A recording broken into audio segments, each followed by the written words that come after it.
निर्विशेष शून्यवादी पाश्चात्य देश तारिणे श्री कृष्ण चैतन्य प्रभु नित्यानंद श्री अद्वैता गदाधरा श्रीवास हरे कृष्णा कृष्णा कृष्णा हरे हरे हरे राम राम राम हरे हरे हरे कृष्णा कृष्णा कृष्णा हरे हरे हरे राम राम राम हरे हरे ಹರೇ ಕೃಷ್ಣ. ಸೊ ಇವತ್ತು ನಾವು 9ನೇ ಅಧ್ಯಾಯದಲ್ಲಿ ರಾಜವಿದ್ಯೆ ರಾಜಗುಹ್ಯ ಯೋಗ ಅಂತ ಕಲಿತೀವಿ. ಕೃಷ್ಣ ಇದರಲ್ಲಿ ನಮಗೆ ಅತ್ಯಂತ ರಹಸ್ಯವಾಗಿರೋ ಜ್ಞಾನ ಕೊಡ್ತಾ ಇದ್ದಾನೆ. ಅದಕ್ಕೆ ಈ ಚಾಪ್ಟರ್ ಮಧ್ಯದಲ್ಲಿದೆ ಅಲ್ವಾ, 18 ಅಧ್ಯಾಯ ಈ ಚಾಪ್ಟರ್ ಆಕ್ಚುಲಿ ಮಧ್ಯದಲ್ಲಿದೆ. ಅತ್ಯಂತ ರಹಸ್ಯಕರವಾದ ಸಂಗತಿ ಏನು, ಜ್ಞಾನ ಏನು ಅಂತ ನಮಗೆ ಕೊಡ್ತಾ ಇದ್ದಾನೆ. ಈ ಜ್ಞಾನದಿಂದ, ಈ ಅತ್ಯಂತ ರಹಸ್ಯ ಅಂತ ಯಾಕೆ ಕರಿತೀವಿ ಅಂದ್ರೆ, ಈ ಜ್ಞಾನ ಯಾರಿಗಿರುತ್ತೋ ಅವರು ಗೋಲೋಕಕ್ಕೆ ಗ್ಯಾರಂಟಿಯಾಗಿ ಹೋಗ್ಬೋದು. ಆದ್ರೆ ಈ ಜ್ಞಾನನ ಅಳವಡಿಸ್ಕೋಬೇಕು ಜೀವನದಲ್ಲಿ, ಆಯ್ತಾ? ಸೊ ಭಕ್ತಿ ಯೋಗದಲ್ಲಿ ಕೃಷ್ಣ ಶಾರ್ಟ್ ಕಟ್ಸ್ ಕೊಡ್ತಾನೆ ನಮ್ಗೆ, ಹೇಗೆ ಕೃಷ್ಣನ ಪ್ರಾಪ್ತಿ ಮಾಡ್ಕೋಬಹುದು ಅಂತ. ನೆನ್ನೆ ನಾವು ಯಾವ್ದ್ರ ಬಗ್ಗೆ ಮಾತಾಡಿದ್ವಿ, ಯಾವ್ದ್ರ ಬಗ್ಗೆ ಡಿಸ್ಕಸ್ ಮಾಡಿದ್ವಿ, ಯಾರಿಗಾದ್ರೂ ನೆನಪಿದ್ಯಾ?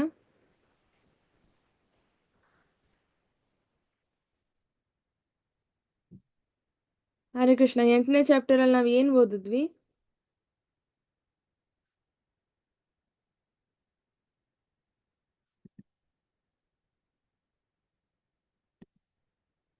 ನೀವು ಉತ್ತರನ ಚಾಟ್ ಅಲ್ಲಿ ಕೂಡ ಹಾಕ್ಬೋದು.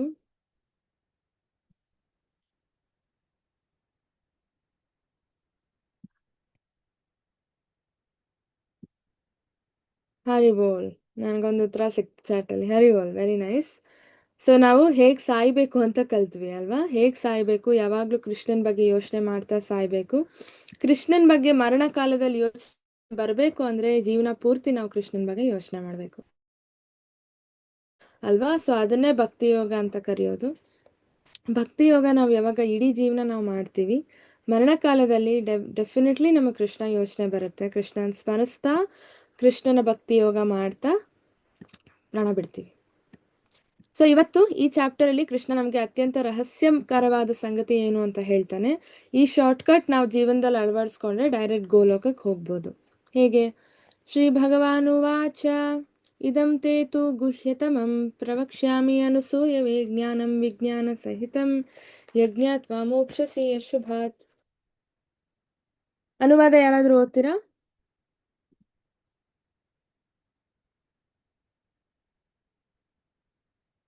ಹರೇ ಕೃಷ್ಣ, ಅನುವಾದ.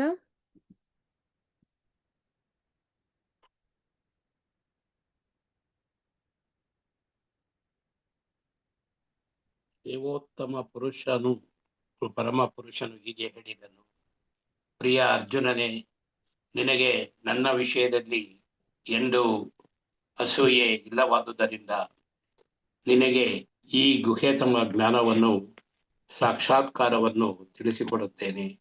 ಇದನ್ನು ತಿಳಿದು ನೀನು ಐಹಿಕ ಬದುಕಿನ ಸಂಕಟಗಳಿಂದ ಪಾರಾಗುತ್ತೀ.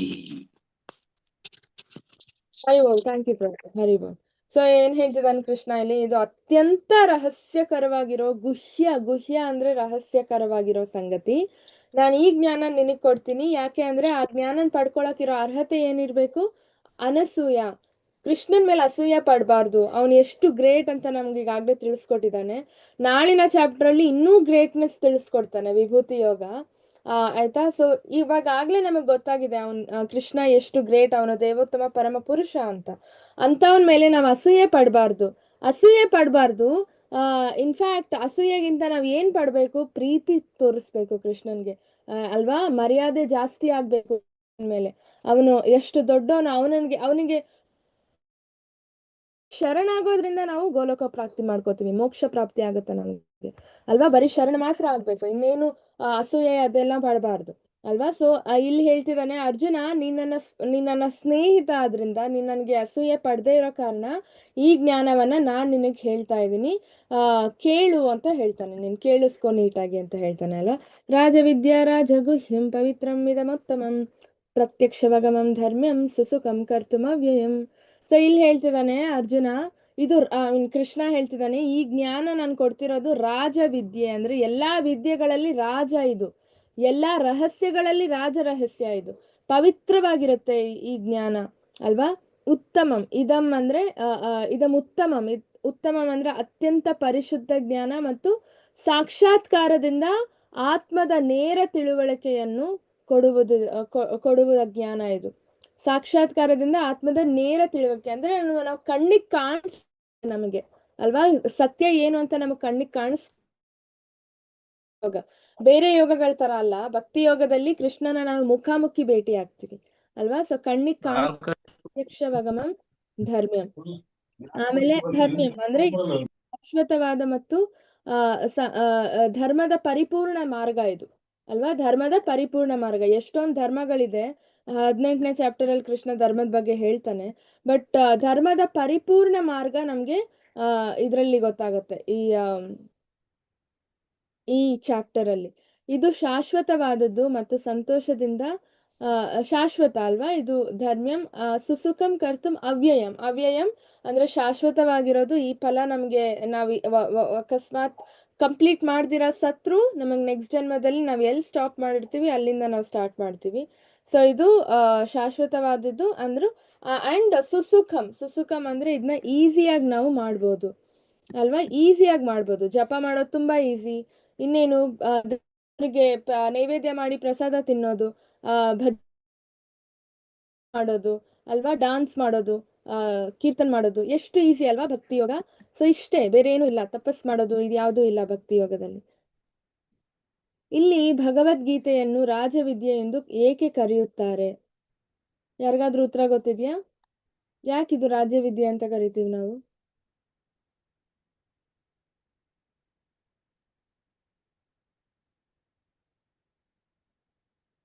ಯಾಕೆ ಎಲ್ರು ಸೈಲೆಂಟ್ ಆಗಿದ್ದೀರಾ ಇವತ್ತು? ಯಾಕೆ ನಾವು ಇದನ್ನ ರಾಜವಿದ್ಯೆ ಅಂತ ಕರಿತೀವಿ?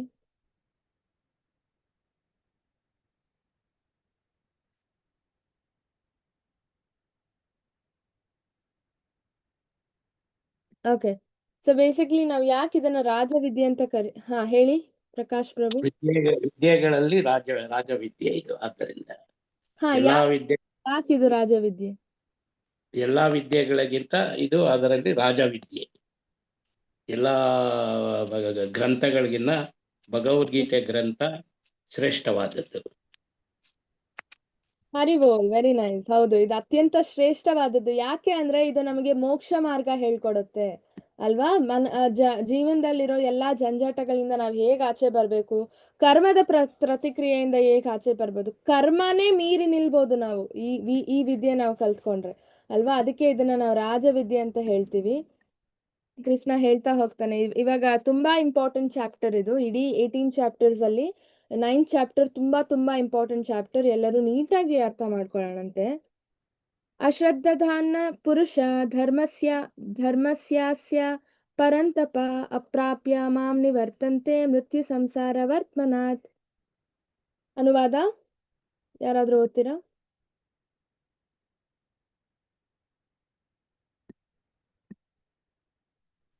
ಹರೇ ಕೃಷ್ಣ ಮಾತಾಜಿ.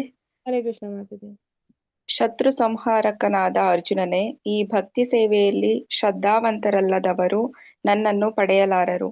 ಆದುದರಿಂದ ಅವರು ಈ ಐಹಿಕ ಜಗತ್ತಿನಲ್ಲಿ ಜನನ ಮರಣಗಳ ಮಾರ್ಗಕ್ಕೆ ಹಿಂದಿರುಗುವರು.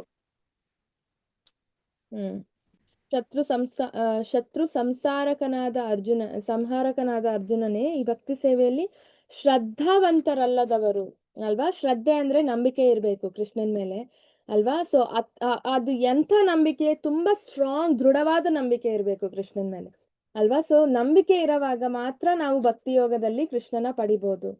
ಕೃಷ್ಣ ಅದನ್ನೇ ಹೇಳ್ತಿದ್ದಾನೆ. ಅಶ್ರದ್ಧೆ ಇರೋರು ಕೃಷ್ಣನ್ ಪಡೆಯಲಾರರು. ಅವ್ರು ಏನಾಗ್ತಾರೆ ಮತ್ತೆ ಅವರು ವಾಪಸ್ ಜನನ ಮರಣಗಳ ಸೈಕಲ್ ಏನಿದೆ, ಬರ್ತ್ ಅಂಡ್ ಡೆತ್ ಸೈಕಲ್ಗೆ ವಾಪಸ್ ಬರ್ತಾರೆ. ಮಾಯಾ ತತಮಿದಂ ಸರ್ವಂ ಜಗದವ್ಯಕ್ತಮೂರ್ತಿನ ಮತ್ಸ್ಥಾನಿ ಸರ್ವಭೂತಾನಿ ನ ಚಾಹಂ ತೇಷ್ಯವಸ್ಥಿತಃ. ಸೊ ಇದ್ರಲ್ಲಿ ಹೇಳ್ತಿದ್ದಾನೆ ಕೃಷ್ಣ, ಮಾಯಾ ತತಮಿದಂ ಸರ್ವಂ, ಈ ಇಡೀ ಪ್ರಪಂಚ ಏನಿದೆ, ಇಡೀ ಲೋಕ ಏನಿದೆ, ಅದು ಮಾಯೆಯಿಂದ ಕೂಡಿದೆ. ಅದು ಕೃಷ್ಣಂದೇ ಶಕ್ತಿ. ಅಲ್ವಾ, 7ನೇ ಚಾಪ್ಟರ್ ಅಲ್ಲಿ ಕಲ್ತ್ವಿ, ದೈವಿ ಏಕ ಗುಣಮಯಿ ಮಮ ಮಾಯ ಅಲ್ವಾ. ಸೊ ಇದು ಕೃಷ್ಣಂದೇ ಒಂದು ಶಕ್ತಿ. ಈ ಫುಲ್ ವರ್ಲ್ಡ್ ನಾವೇನ್ ನೋಡ್ತಿದೀವಿ, ಭೌತಿಕ ಪ್ರಪಂಚ, ಭೂಮಿ ಆಗಿರ್ಬೋದು, ಮಾಯೆಯ ಶಕ್ತಿ. ಆದ್ರೆ ಅದು ಜಗದ್ ಅವ್ಯಕ್ತ ಮೂರ್ತಿನ. ಆದ್ರೆ ಇಲ್ಲಿ ಹೇಳ್ತದ ನೋಡಿ, ಕೃಷ್ಣನ ಅವ್ಯಕ್ತ ಸ್ವರೂಪದಲ್ಲಿ, ನನ್ನ ಅವ್ಯಕ್ತ ಸ್ವರೂಪದಲ್ಲಿ ನಾನು ಇಡೀ ವಿಶ್ವವನ್ನು ವ್ಯಾಪಿಸಿದ್ದೇನೆ. ಈ ಮಾಯೆ ಬೇರೆ ಯಾರು ಅಲ್ಲ, ಇದು ಕೃಷ್ಣನೇ, ಕೃಷ್ಣಂದೇ ಒಂದು ಎನರ್ಜಿ, ಬಹಿರಂಗ ಶಕ್ತಿ, ಕೃಷ್ಣನ ಬಹಿರಂಗ ಶಕ್ತಿ. ಅದಕ್ಕೆ ಅವನ್ ಕೃಷ್ಣ ಹೇಳ್ತಿದ್ದಾನೆ, ಜಗದ್ ಅವ್ಯಕ್ತ ಮೂರ್ತಿನ, ನಾನು ಅವ್ಯಕ್ತ ಮೂರ್ತಿಯಾಗಿದ್ದೀನಿ ಈ ಜಗತ್ನಲ್ಲಿ. ಮತ್ಸ್ಥಾನಿ ಸರ್ವಭೂತಾನಿ, ಎಲ್ಲಾ ಜೀವಿಗಳು ನನ್ನಲ್ಲೇ ಇದ್ದಾರೆ ಅಂತ ಕೃಷ್ಣ ಹೇಳ್ತಿದ್ದಾನೆ. ನತೇಶು ನಚಾಹಂ ತೇಷವಸ್ತತ, ಆದ್ರೆ ನಾನು ಅವರಲ್ಲಿಲ್ಲ. ಅಂದ್ರೆ ಏನಿದು ಅರ್ಥ? ಎಲ್ಲರೂ ನನ್ನಲ್ಲೇ ಇದ್ದಾರೆ, ಆದ್ರೆ ನಾನು ಅವರಲ್ಲಿಲ್ಲ ಅಂದ್ರೆ ಏನ್ ಅರ್ಥ? ಯಾರಿಗಾದ್ರೂ ಗೊತ್ತಿದ್ಯಾ? ಎಲ್ಲರೂ ನನ್ನಲ್ಲೇ ಇದ್ದಾರೆ, ಆದ್ರೆ ನಾನು ಅವರಲ್ಲಿಲ್ಲ ಅಂದ್ರೆ ಏನು?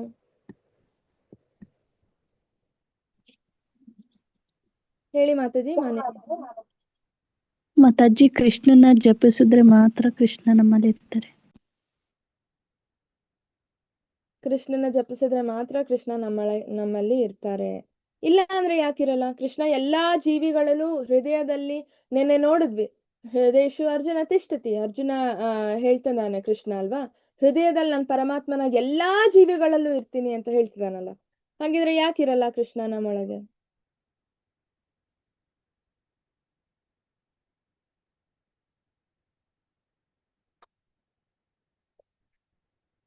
Any guesses? ಯಾರಿಗೂ ಗೊತ್ತಿಲ್ಲ.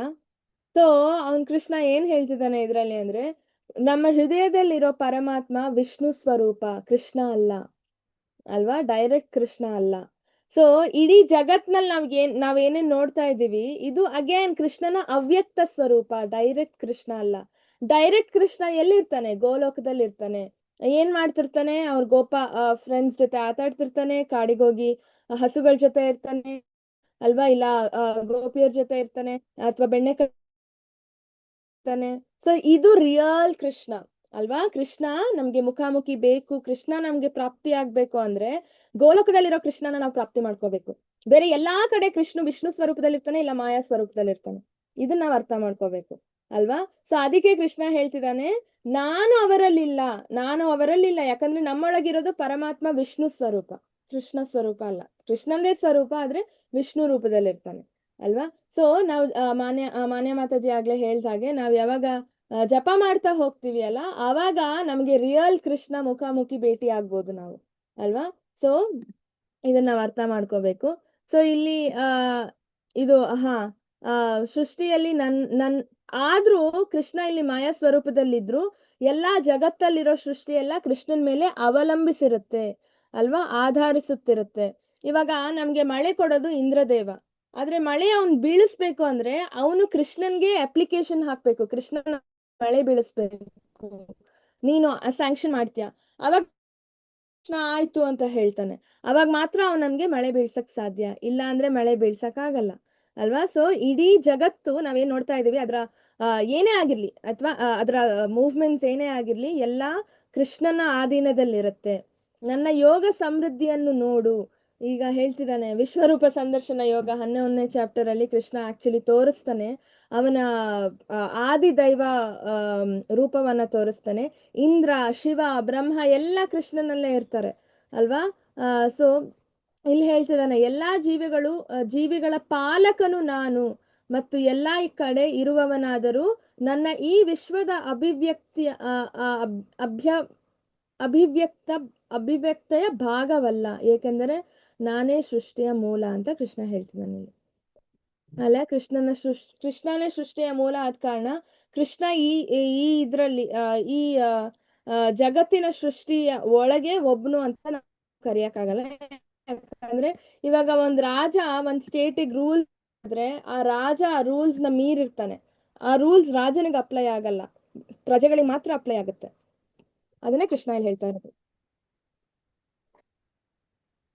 ಯಥಾಕಾಶ ಸ್ಥಿತೋ ನಿತ್ಯಂ ವಾಯು ಸರ್ವತ್ರ ಗೋ ಮಹಾನ್ ತಥಾ ಸರ್ವಾಣಿ ಭೂತಾನಿ ಮತ್ಸ್ತಾನೀತಿ ಉಪಧಾರಯ. ಅನುವಾದ ಯಾರಾದ್ರೂ ಓದಿ. ಕೃಷ್ಣ ಮಾತಾಜಿ ಅನುವಾದ. ಎಲ್ಲಾ ಕಡೆಯೂ ಬೀಸುವ ಬಲಶಾಲಿಯಾದ ಗಾಳಿಯು ಸದಾ ಆಕಾಶದಲ್ಲಿ ಹೇಗೆ ನೆಲೆಸಿರುವುದೋ ಹಾಗೆ ಸೃಷ್ಟಿಯಾದದ್ದೆಲ್ಲವೂ ನನ್ನಲ್ಲಿ ನೆಲೆಸಿರುತ್ತದೆ. ಧನ್ಯವಾದಗಳು ಮಾತಾಜಿ. ಹರಿ ಬೋಲ್. ಸೊ ನೋಡಿ ಎಷ್ಟು ಚೆನ್ನಾಗಿ ಹೇಳ್ತಿದ್ದಾನೆ ಕೃಷ್ಣ. ಗಾಳಿ ಎಲ್ಲೆಲ್ಲೂ ಇರುತ್ತೆ ಆಕಾಶದಲ್ಲಿ ಅಲ್ವಾ, ಆದ್ರೆ ಕಣ್ಣಿಗೆ ಮಾತ್ರ ಕಾಣಲ್ಲ. ಹಾಗೆ ಎಲ್ಲವೂ ಕೃಷ್ಣನಲ್ಲಿ ನೆಲೆಸಿರುತ್ತೆ, ಆದ್ರೆ ನಮಗ್ ಕೃಷ್ಣ ಮಾತ್ರ ಕಾಣಲ್ಲ. ಅರ್ಥ ಆಯ್ತಲ್ಲ? ಸೊ ಹಾಗೆ ನಾವೆಲ್ಲರೂ ಕೃಷ್ಣನಲ್ಲೇ ಇದ್ದೀವಿ, ಆದ್ರೆ ನಮ್ಗೆ ಅರಿವಾಗ್ತಾ ಇಲ್ಲ. ನಾವು ಕೃಷ್ಣನ ವಿಶ್ವರೂಪದ ಒಂದು ಇದ್ರಲ್ಲಿ ಇದೀವಿ. ಆಯ್ತಾ? ನಮ್ಗೆ 11ನೇ ಚಾಪ್ಟರ್ ಅಲ್ಲಿ ಇದ್ರ ಮೇಲೆ ಕಂಪ್ಲೀಟ್ ಕ್ಲಾರಿಟಿ ಕೃಷ್ಣ. ಸರ್ವಭೂತಾನಿ ಕೌಂತೆಯ ಪ್ರಕೃತಿಂ ಯಾಂತಿ ಮಾಮಿಕಂ ಕಲ್ಪಕ್ಷಯೇ ಪುನಸ್ತಾನಿ ಕಲ್ಪಾದೌ ವಿಸೃಜಾಮ್ಯಹಂ. ಅನುವಾದ ಯಾರಾದ್ರೂ ಓದಿ. ಹರೇ ಕೃಷ್ಣ. ಹರೇ ಕೃಷ್ಣ ಮಾತಾಜಿ. ಹರೇ ಕುಂತಿಯ ಕೃಷ್ಣ. ಮಗನಾದ ಅರ್ಜುನನೇ, ಕಲ್ಪಾಂತ್ಯದಲ್ಲಿ ಎಲ್ಲ ಐಹಿಕ ಅಭಿವ್ಯಕ್ತಿಗಳು ನನ್ನ ಪ್ರಕೃತಿಯಲ್ಲಿ ಲೀನವಾಗುತ್ತದೆ, ಮತ್ತು ಇನ್ನೊಂದು ಕಲ್ಪವು ಪ್ರಾರಂಭವಾದಾಗ ನನ್ನ ಶಕ್ತಿಯಿಂದ ಮತ್ತೆ ಅವುಗಳನ್ನು ಸೃಷ್ಟಿಸುತ್ತೇನೆ. ಹರೇ ಕೃಷ್ಣ ಮಾತಾಜಿ. ಹರೇ ಕೃಷ್ಣ. ಸೊ ಇಲ್ಲಿ ಕೃಷ್ಣ ಹೇಳ್ತಿದ್ದಾನೆ, ಪ್ರಳಯ ಆದಾಗ ಅಂದ್ರೆ ಈ ಯುಗ ಮುಗ್ದಾಗ, ಯುಗಾಂತ್ಯ ಕಾಲದಲ್ಲಿ ಪ್ರಳಯ ಆಗಿ ಕೃಷ್ಣ ಯಾವಾಗ ಈ ಯುಗನ ಮುಗಿಸ್ತಾನೋ ಅವಾಗ ವಾಪಸ್ ನಾವೆಲ್ಲರೂ ಇಡೀ ಸೃಷ್ಟಿ ಏನಿದೆ ವಾಪಸ್ ಕೃಷ್ಣನೊಳಗೆ ಹೋಗುತ್ತೆ ಅಲ್ವಾ. ಕೃಷ್ಣನ ಹೊಟ್ಟೆ ಒಳಗೆ ಆಕ್ಚುಲಿ ನಾರಾಯಣ ಅಂತ ಯಾಕೆ ಕರಿತೀವಿ ಅಂದ್ರೆ ವಾಪಸ್ ಸೃಷ್ಟಿನೆಲ್ಲ ಕೃಷ್ಣ ಅವನ ಹೊಟ್ಟೆ ಒಳಗೆ ಹಾಕೋತಾನೆ. ಅಯಣ, ನರ ಅಂದ್ರೆ ನಾವೆಲ್ಲರೂ ಜೀವಿಗಳು, ಅಯನ ಅಂದ್ರೆ ರೆಸ್ಟ್. ನಾವು ರೆಸ್ಟ್ ಮಾಡ್ತೀವಿ ಕೃಷ್ಣನ ಹೃದಯದಲ್ಲಿ, ಹೊಟ್ಟೆಯಲ್ಲಿ. ಅದಕ್ಕೆ ಅವನನ್ನ ನಾರಾಯಣ ಅಂತ ಕರೀತಾರೆ. ಸೊ ಇಲ್ಲಿ ನೋಡ್ತಾ ಇದ್ದೀರಲ್ಲ, ಇದು ನಾರಾಯಣನ ರೂಪ. ಸೊ ಇಡೀ ಸೃಷ್ಟಿ ವಾಪಸ್ ನಾವು ಕೃಷ್ಣನ ಒಳಗೆ ಹೋಗ್ತೀವಿ. ಇವಾಗ ಸದ್ಯ ಕೃಷ್ಣನಲ್ಲೇ ಇದೀವಿ, ವಾಪಸ್ ಸಹ ಕೃಷ್ಣನೊಳಗೆ ಹೋಗ್ತೀವಿ. ನಾವೀಗ ಸದ್ಯ ಹೇಗಿದ್ದೀವಿ ಕೃಷ್ಣನಲ್ಲಿ? ಆಕಾಶಕ್ಕೆ ಗಾಳಿ ಟಚ್ ಆಗಿರಲ್ಲ, ಆ ತರ ಇದೀವಿ. ವಾಪಸ್ ನಾವು ಪ್ರಳಯ ಆದ್ಮೇಲೆ ಸೃಷ್ಟಿ ಎಲ್ಲಾ ಸಹ ಕೃಷ್ಣನೊಳಗೆ ಹೋಗಿ ರೆಸ್ಟ್ ಮಾಡ್ತೀವಿ ಅಲ್ವಾ. ಇದು ಯಾರು ರೆಸ್ಟ್ ಮಾಡೋರು? ಮೋಕ್ಷ ಪಡ್ಕೊಳ್ದೇ ಇರೋರು ಅಲ್ವಾ. ನಾವ್ ಅಕಸ್ಮಾತ್ ಭಕ್ತರಾಗಿ ಮೋಕ್ಷ ಪಡೆದ್ರೆ ವಾಪಸ್ ನಾವು ಗೋಲೋಕಕ್ಕೆ ಹೋಗ್ತೀವಿ. ಅಲ್ಲಿ ಕೃಷ್ಣನ ನೇರ ಸಂಪರ್ಕದಲ್ಲಿ ಇರ್ತೀವಿ. ಮಯಾಧ್ಯಕ್ಷೇನ ಪ್ರಕೃತಿ ಸೂಯತೆ ಸಾ ಚರಾಚರಂ ಹೇತುನಾನೇನ ಕೌಂತೆಯ ಜಗದ್ ವಿಪರಿವರ್ತತೆ. ಹಾಗೆ ಅನುವಾದ.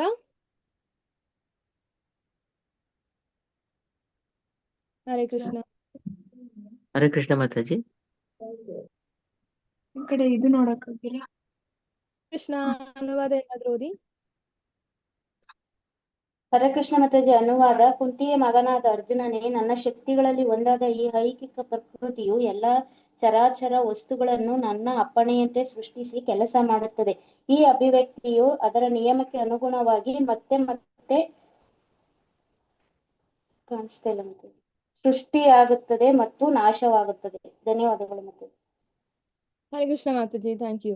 ಅಲ್ವಾ. ಸೊ ಇಲ್ಲಿ ಹೇಳ್ತಾ ಇದ್ದಾನೆ ನೋಡಿ ಕೃಷ್ಣ, ನನ್ನ ಶಕ್ತಿಗಳಲ್ಲಿ ಒಂದಾಗಿ ಈ ಐಹಿಕ ಪ್ರಕೃತಿಯು ಎಲ್ಲಾ ಚರಾಚರ ವಸ್ತುಗಳನ್ನು ನನ್ನನ್ನೇ ಸೊ ಈಗ ಏನ್ ಹೇಳ್ತಿದ್ದಾನೆ ಕೃಷ್ಣ? ಮಯಾಧ್ಯಕ್ಷೇನ ಪ್ರಕೃತಿ.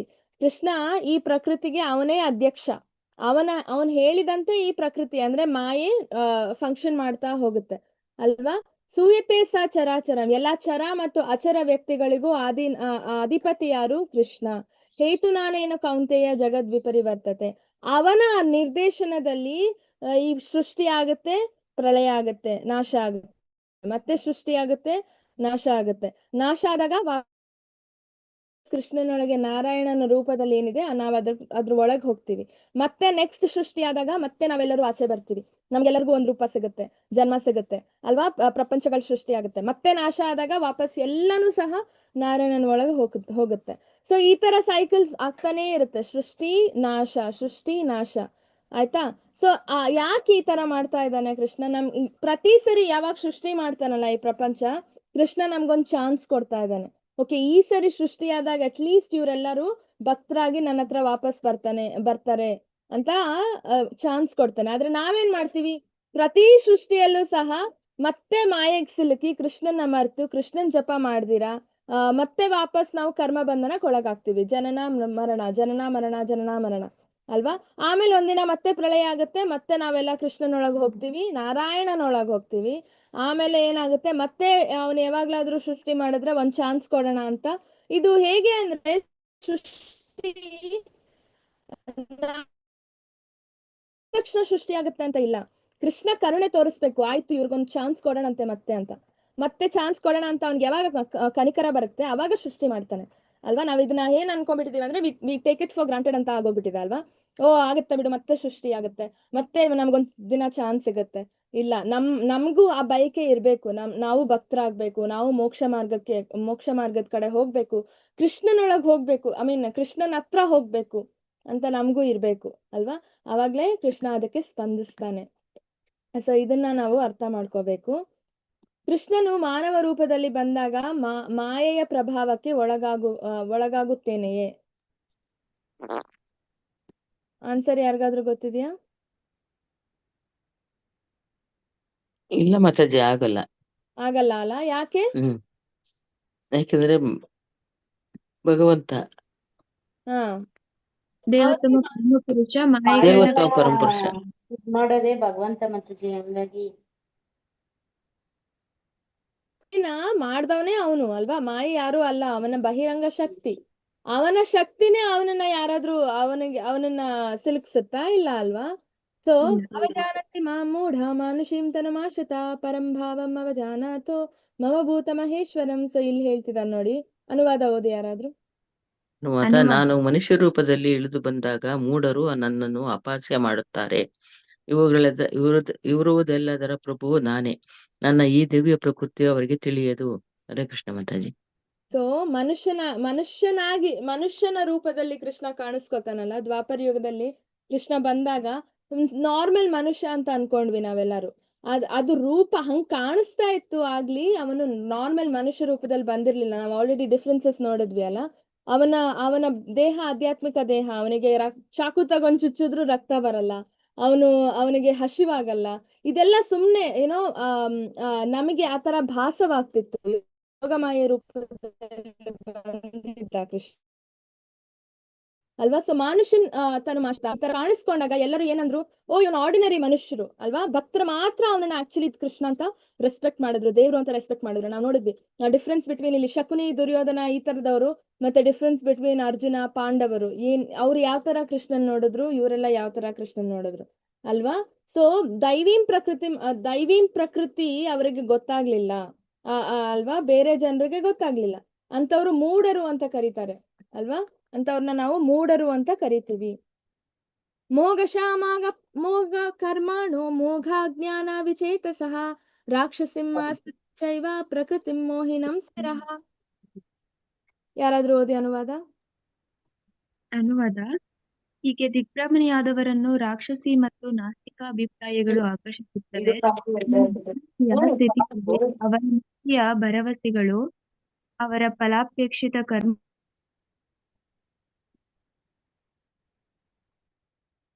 ಹರೇ ಕೃಷ್ಣ. ಸೊ ಇವರು ಈ ತರ ಯಾಕೆ ಬಿಹೇವ್ ಮಾಡ್ತಾರೆ? ದಿಗ್ಭ್ರಮೆ ಅಂತ ಕರೀತಾರೆ ಕೃಷ್ಣ. ಯಾಕಂದ್ರೆ ಅವರಲ್ಲಿ ರಾಕ್ಷಸ ಗುಣಗಳಿರುತ್ತೆ, ಡಿಮೋನಿಯಾಕ್ ಕ್ವಾಲಿಟೀಸ್ ಅಲ್ವಾ? ರಾಕ್ಷಸ ಗುಣಗಳಿರುತ್ತೆ, ಮತ್ತು ಅವರು ನಾಸ್ತಿಕರಾಗಿರ್ತಾರೆ. ಕೃಷ್ಣನ್ ಮೇಲೆ ನಂಬಿಕೆ ಇರಲ್ಲ, ದೇವ್ರು ಅಂತ ನಂಬಲ್ಲ ನಾಸ್ತಿಕರು ಯಾರು. ಈಗಿನ ಕಾಲದಲ್ಲಿ ತುಂಬಾ ಜನ ನಾಸ್ತಿಕರು ಅಂತ ಹೇಳ್ತಾರೆ, ನಾವು ದೇವ್ರನ್ನ ನಂಬಲ್ಲ ಅಂತ ಹೇಳ್ತಾರೆ ಅಲ್ಲ.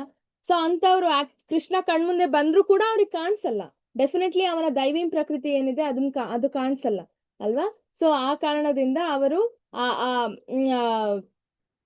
ಫಲಾಪೇಕ್ಷಿತ ಕರ್ಮಗಳನ್ನು ಮತ್ತು ಅವರ ಜ್ಞಾನ ಸಂಸಾರ ಎಲ್ಲ ಸೋತು ಹೋಗುತ್ತದೆ ಅಲ್ವಾ? ಅವ್ರು ಮಾಡೋ ಎಲ್ಲಾ ಪ್ಲಾನ್ಸ್ ಕೂಡ ಹಾಳಾಗೋಗುತ್ತೆ ಅಂತ ಕೃಷ್ಣ ಹೇಳ್ತಿದ್ದಾನೆ ಇಲ್ಲಿ. ಯಾಕಂದ್ರೆ ದೇವ್ರ ಆಶೀರ್ವಾದ ಬೇಕಲ್ವಾ? ಏನೇ ಕೆಲಸ ಸಕ್ಸಸ್ ಆಗ್ಬೇಕಂದ್ರು ನಾವು ಟ್ರೈ ಮಾಡಿದೀವಿ, ಅದಕ್ಕೆ ಸಕ್ಸಸ್ ಆಗಿದೆ ಅಂತ ನಾವು ಹೇಳಕ್ ಆಗಲ್ಲ. ಕೃಷ್ಣನ ಆಶೀರ್ವಾದ ಬೇಕು ಅದಕ್ಕೆ ಅಲ್ವಾ? ಸೊ ಇಲ್ಲಿ ಎಕ್ಸಾಂಪಲ್ ಯಾರು ಇವನು, ಇಲ್ಲಿ ಯಾರು ಈ ರಾಕ್ಷಸ ಹೆಸರು ಏನು? ಯಾರಿಗಾದ್ರೂ ಗೊತ್ತಾ? ಶಿಶುಪಾಲ ಮಾತಾಜಿ. ಅಲ್ಲ, ಹರಿ ಬೋಲ್. ಅವನು ಒಬ್ಬ ಇದೇ ತರದವನಾಗಿದ್ದ. ಕೃಷ್ಣ ದೇವ್ರು ಅಂತ ಅವನು ಅರ್ಥ ಮಾಡ್ಕೊಳಕ್ಕೆ ರೆಡಿ ಇರ್ಲಿಲ್ಲ, ತಯಾರೇ ಇರ್ಲಿಲ್ಲ ಅವನು ಒಟ್ನಲ್ಲಿ ಅಲ್ವಾ? ಅವನು ಆರ್ಡಿನರಿ ನನ್ನ ಕಸನ್ ಬ್ರದರ್ ಅಂತ ಅಷ್ಟೇ ಅನ್ಕೊಂಡಿದ್ದ ಕೃಷ್ಣನ. ಆದ್ರೆ ಕೃಷ್ಣ ದೇವ್ರು ಅಂತ ಅವನು ಒಂಚೂರು ಎಲ್ಲಾ ಹೃದಯದ ಬಾಗಿಲ್ನ ಮುಚ್ಕೊಂಡ್ಬಿಟ್ಟಿದ್ದ. ನಾನು ದೇವ್ರು ಅಂತ ನಾನು ಅವ್ನ ಆಕ್ಸೆಪ್ಟ್ ಮಾಡೋದೇ ಇಲ್ಲ ಅಂತ ಅಲ್ವಾ? ಸೊ ಅಂತವನ್ಗೆ ಏನಾಯ್ತು ಕೊನೆಗೆ? ಕೃಷ್ಣ ನಿಂದನೆ ಮಾಡ್ತಾ ಹೋದ, ನಿಂದನೆ ಮಾಡ್ತಾ ಹೋದ, ಮಾಡ್ತಾ ಹೋದ, ಮಾಡ್ತಾ ಹೋದ. ಎಲ್ಲಿವರೆಗೂ ತಡ್ಕೊಳಕ್ಕಾಗುತ್ತೋ ಕೃಷ್ಣ ಅಷ್ಟೂನು ತಡ್ಕೊಂಡ. ಆದ್ರೆ ಅವನ ಭಕ್ತರನ್ ಮೇಲೆ ಯಾವಾಗ ನಿಂದನೆ ಮಾಡಕ್ ಸ್ಟಾರ್ಟ್ ಮಾಡ್ದ, ಅವಾಗ ಕೃಷ್ಣ ಸುದರ್ಶನನ್ ತಗೊಂಡು ಅವನ್ನ ಕಡ್ದ್ ಹಾಕ್ಬಿಟ್ಟ ಅಲ್ವಾ? ಸೊ ಇದು ಶಿಶುಪಾಲನ್ ಕತೆ ಹೀಗೆ ಆಯ್ತು. ನಾವು ದೇವರನ್ನ ರೆಸ್ಪೆಕ್ಟ್ ಮಾಡ್ಲಿಲ್ಲ ಅಂದ್ರೆ ನಮ್ ಕತೆ ಏನಾಗುತ್ತೆ? ಕೃಷ್ಣ ಆಗ್ಲೇ ಹೇಳ್ದ ಹಿಂದಿನ ಶ್ಲೋಕದಲ್ಲಿ, ಅವರ ಫಲಾಪೇಕ್ಷಿತ ಪ್ಲಾನ್ಗಳು ಏನೇ ಇದ್ರು ಅದೆಲ್ಲ ಫ್ಲಾಪ್ ಆಗತ್ತೆ. ಮಹಾತ್ಮಾನಸ್ತು ಮಾಂ ಪಾರ್ಥ ದೈವೀಂ ಪ್ರಕೃತಿಮಾಶ್ರಿತ ಭಜಂತಿ ಅನನ್ಯ ಮನಸ್ಸೋ ಜ್ಞಾತ್ವಾ ಭೂತಾದಿಮವ್ಯಯಂ. ಸೊ ಇಲ್ಲಿ ಹೇಳ್ತಾನೆ, ಆ ಅನುವಾದ ಓದಿ ಯಾರಾದ್ರೂ. ಅನುವಾದ: ಪ್ರಾರ್ಥನೆ ಭ್ರಾಂತಿಗೆ ಸಿಲುಕದ ಮಹಾತ್ಮರು ದೈವಿ ಪ್ರಕೃತಿಯ ರಕ್ಷಣೆಯಲ್ಲಿ ಇರುತ್ತಾರೆ. ಅವರಿಗೆ ನಾನು ಮೂಲನೂ ಅವ್ಯಯನೂ ಆದ ದೇವೋತ್ತಮ ಪರಮಪುರುಷನು ಎಂದು ಗೊತ್ತು. ಆದ್ದರಿಂದ ಅವರು ಭಕ್ತಿ ಸೇವೆಯಲ್ಲಿ ಸಂಪೂರ್ಣವಾಗಿ ನಿರತರಾಗಿರುತ್ತಾರೆ. ಹರೇ ಕೃಷ್ಣ ಮಾತೆ. ಸೊ ಇಲ್ಲಿ ಹೇಳ್ತಿದ್ದಾನೆ ನೋಡಿ ಕೃಷ್ಣ.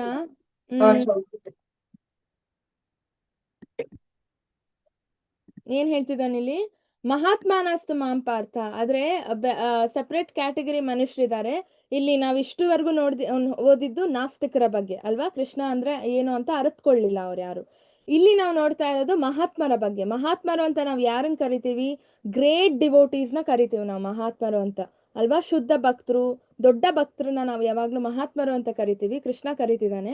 ಅವರಿಗೆ ದೈವೀಂ ಪ್ರಕೃತಿ, ಕೃಷ್ಣನ ದೈವೀಂ ಪ್ರಕೃತಿಯ ಬಗ್ಗೆ ಕಂಪ್ಲೀಟ್ ಅರಿವಿದೆ. ಹಾಗೆ ಅವರು ದೈವೀಂ ಪ್ರಕೃತಿಯ ಮಡಿಲಲ್ಲಿ ಇರ್ತಾರೆ. ದೈವಿ ಪ್ರಕೃತಿ ಅಂದ್ರೆ ಯಾರು ಇಲ್ಲಿ? ಮಾಯೆ ಬಹಿರಂಗ ಶಕ್ತಿ ಆಯ್ತು ಅಲ್ವಾ? ಬಹಿರಂಗ ಪ್ರಕೃತಿ ಅಂತ ನಾವು ಮಾಯೆ ಅಂತ ಕರಿತೀವಿ. ದೈವೀಂ ಪ್ರಕೃತಿ ಯಾರು? ಯಾರಿಗಾದ್ರೂ ಐಡಿಯಾ ಇದೆಯಾ?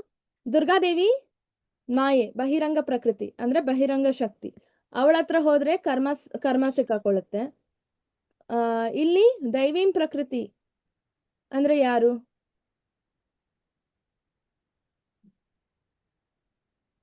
ಯಾರಿಗೂ ಐಡಿಯಾ ಇಲ್ಲ ಅನ್ಸುತ್ತೆ. ಶ್ರೀಮತಿ ರಾಧಾರಾಣಿ. ಓಕೆ, ಶ್ರೀಮತಿ ಶ್ರೀರಾಧೆನ ನಾವು ದೈವೀಂ ಪ್ರಕೃತಿ ಅಂತ ಕರಿತೀವಿ.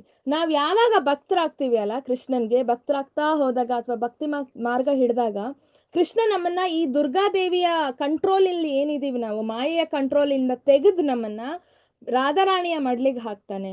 ದೈವೀಂ ಪ್ರಕೃತಿ ಆಶ್ರಿತ ಅಲ್ವಾ?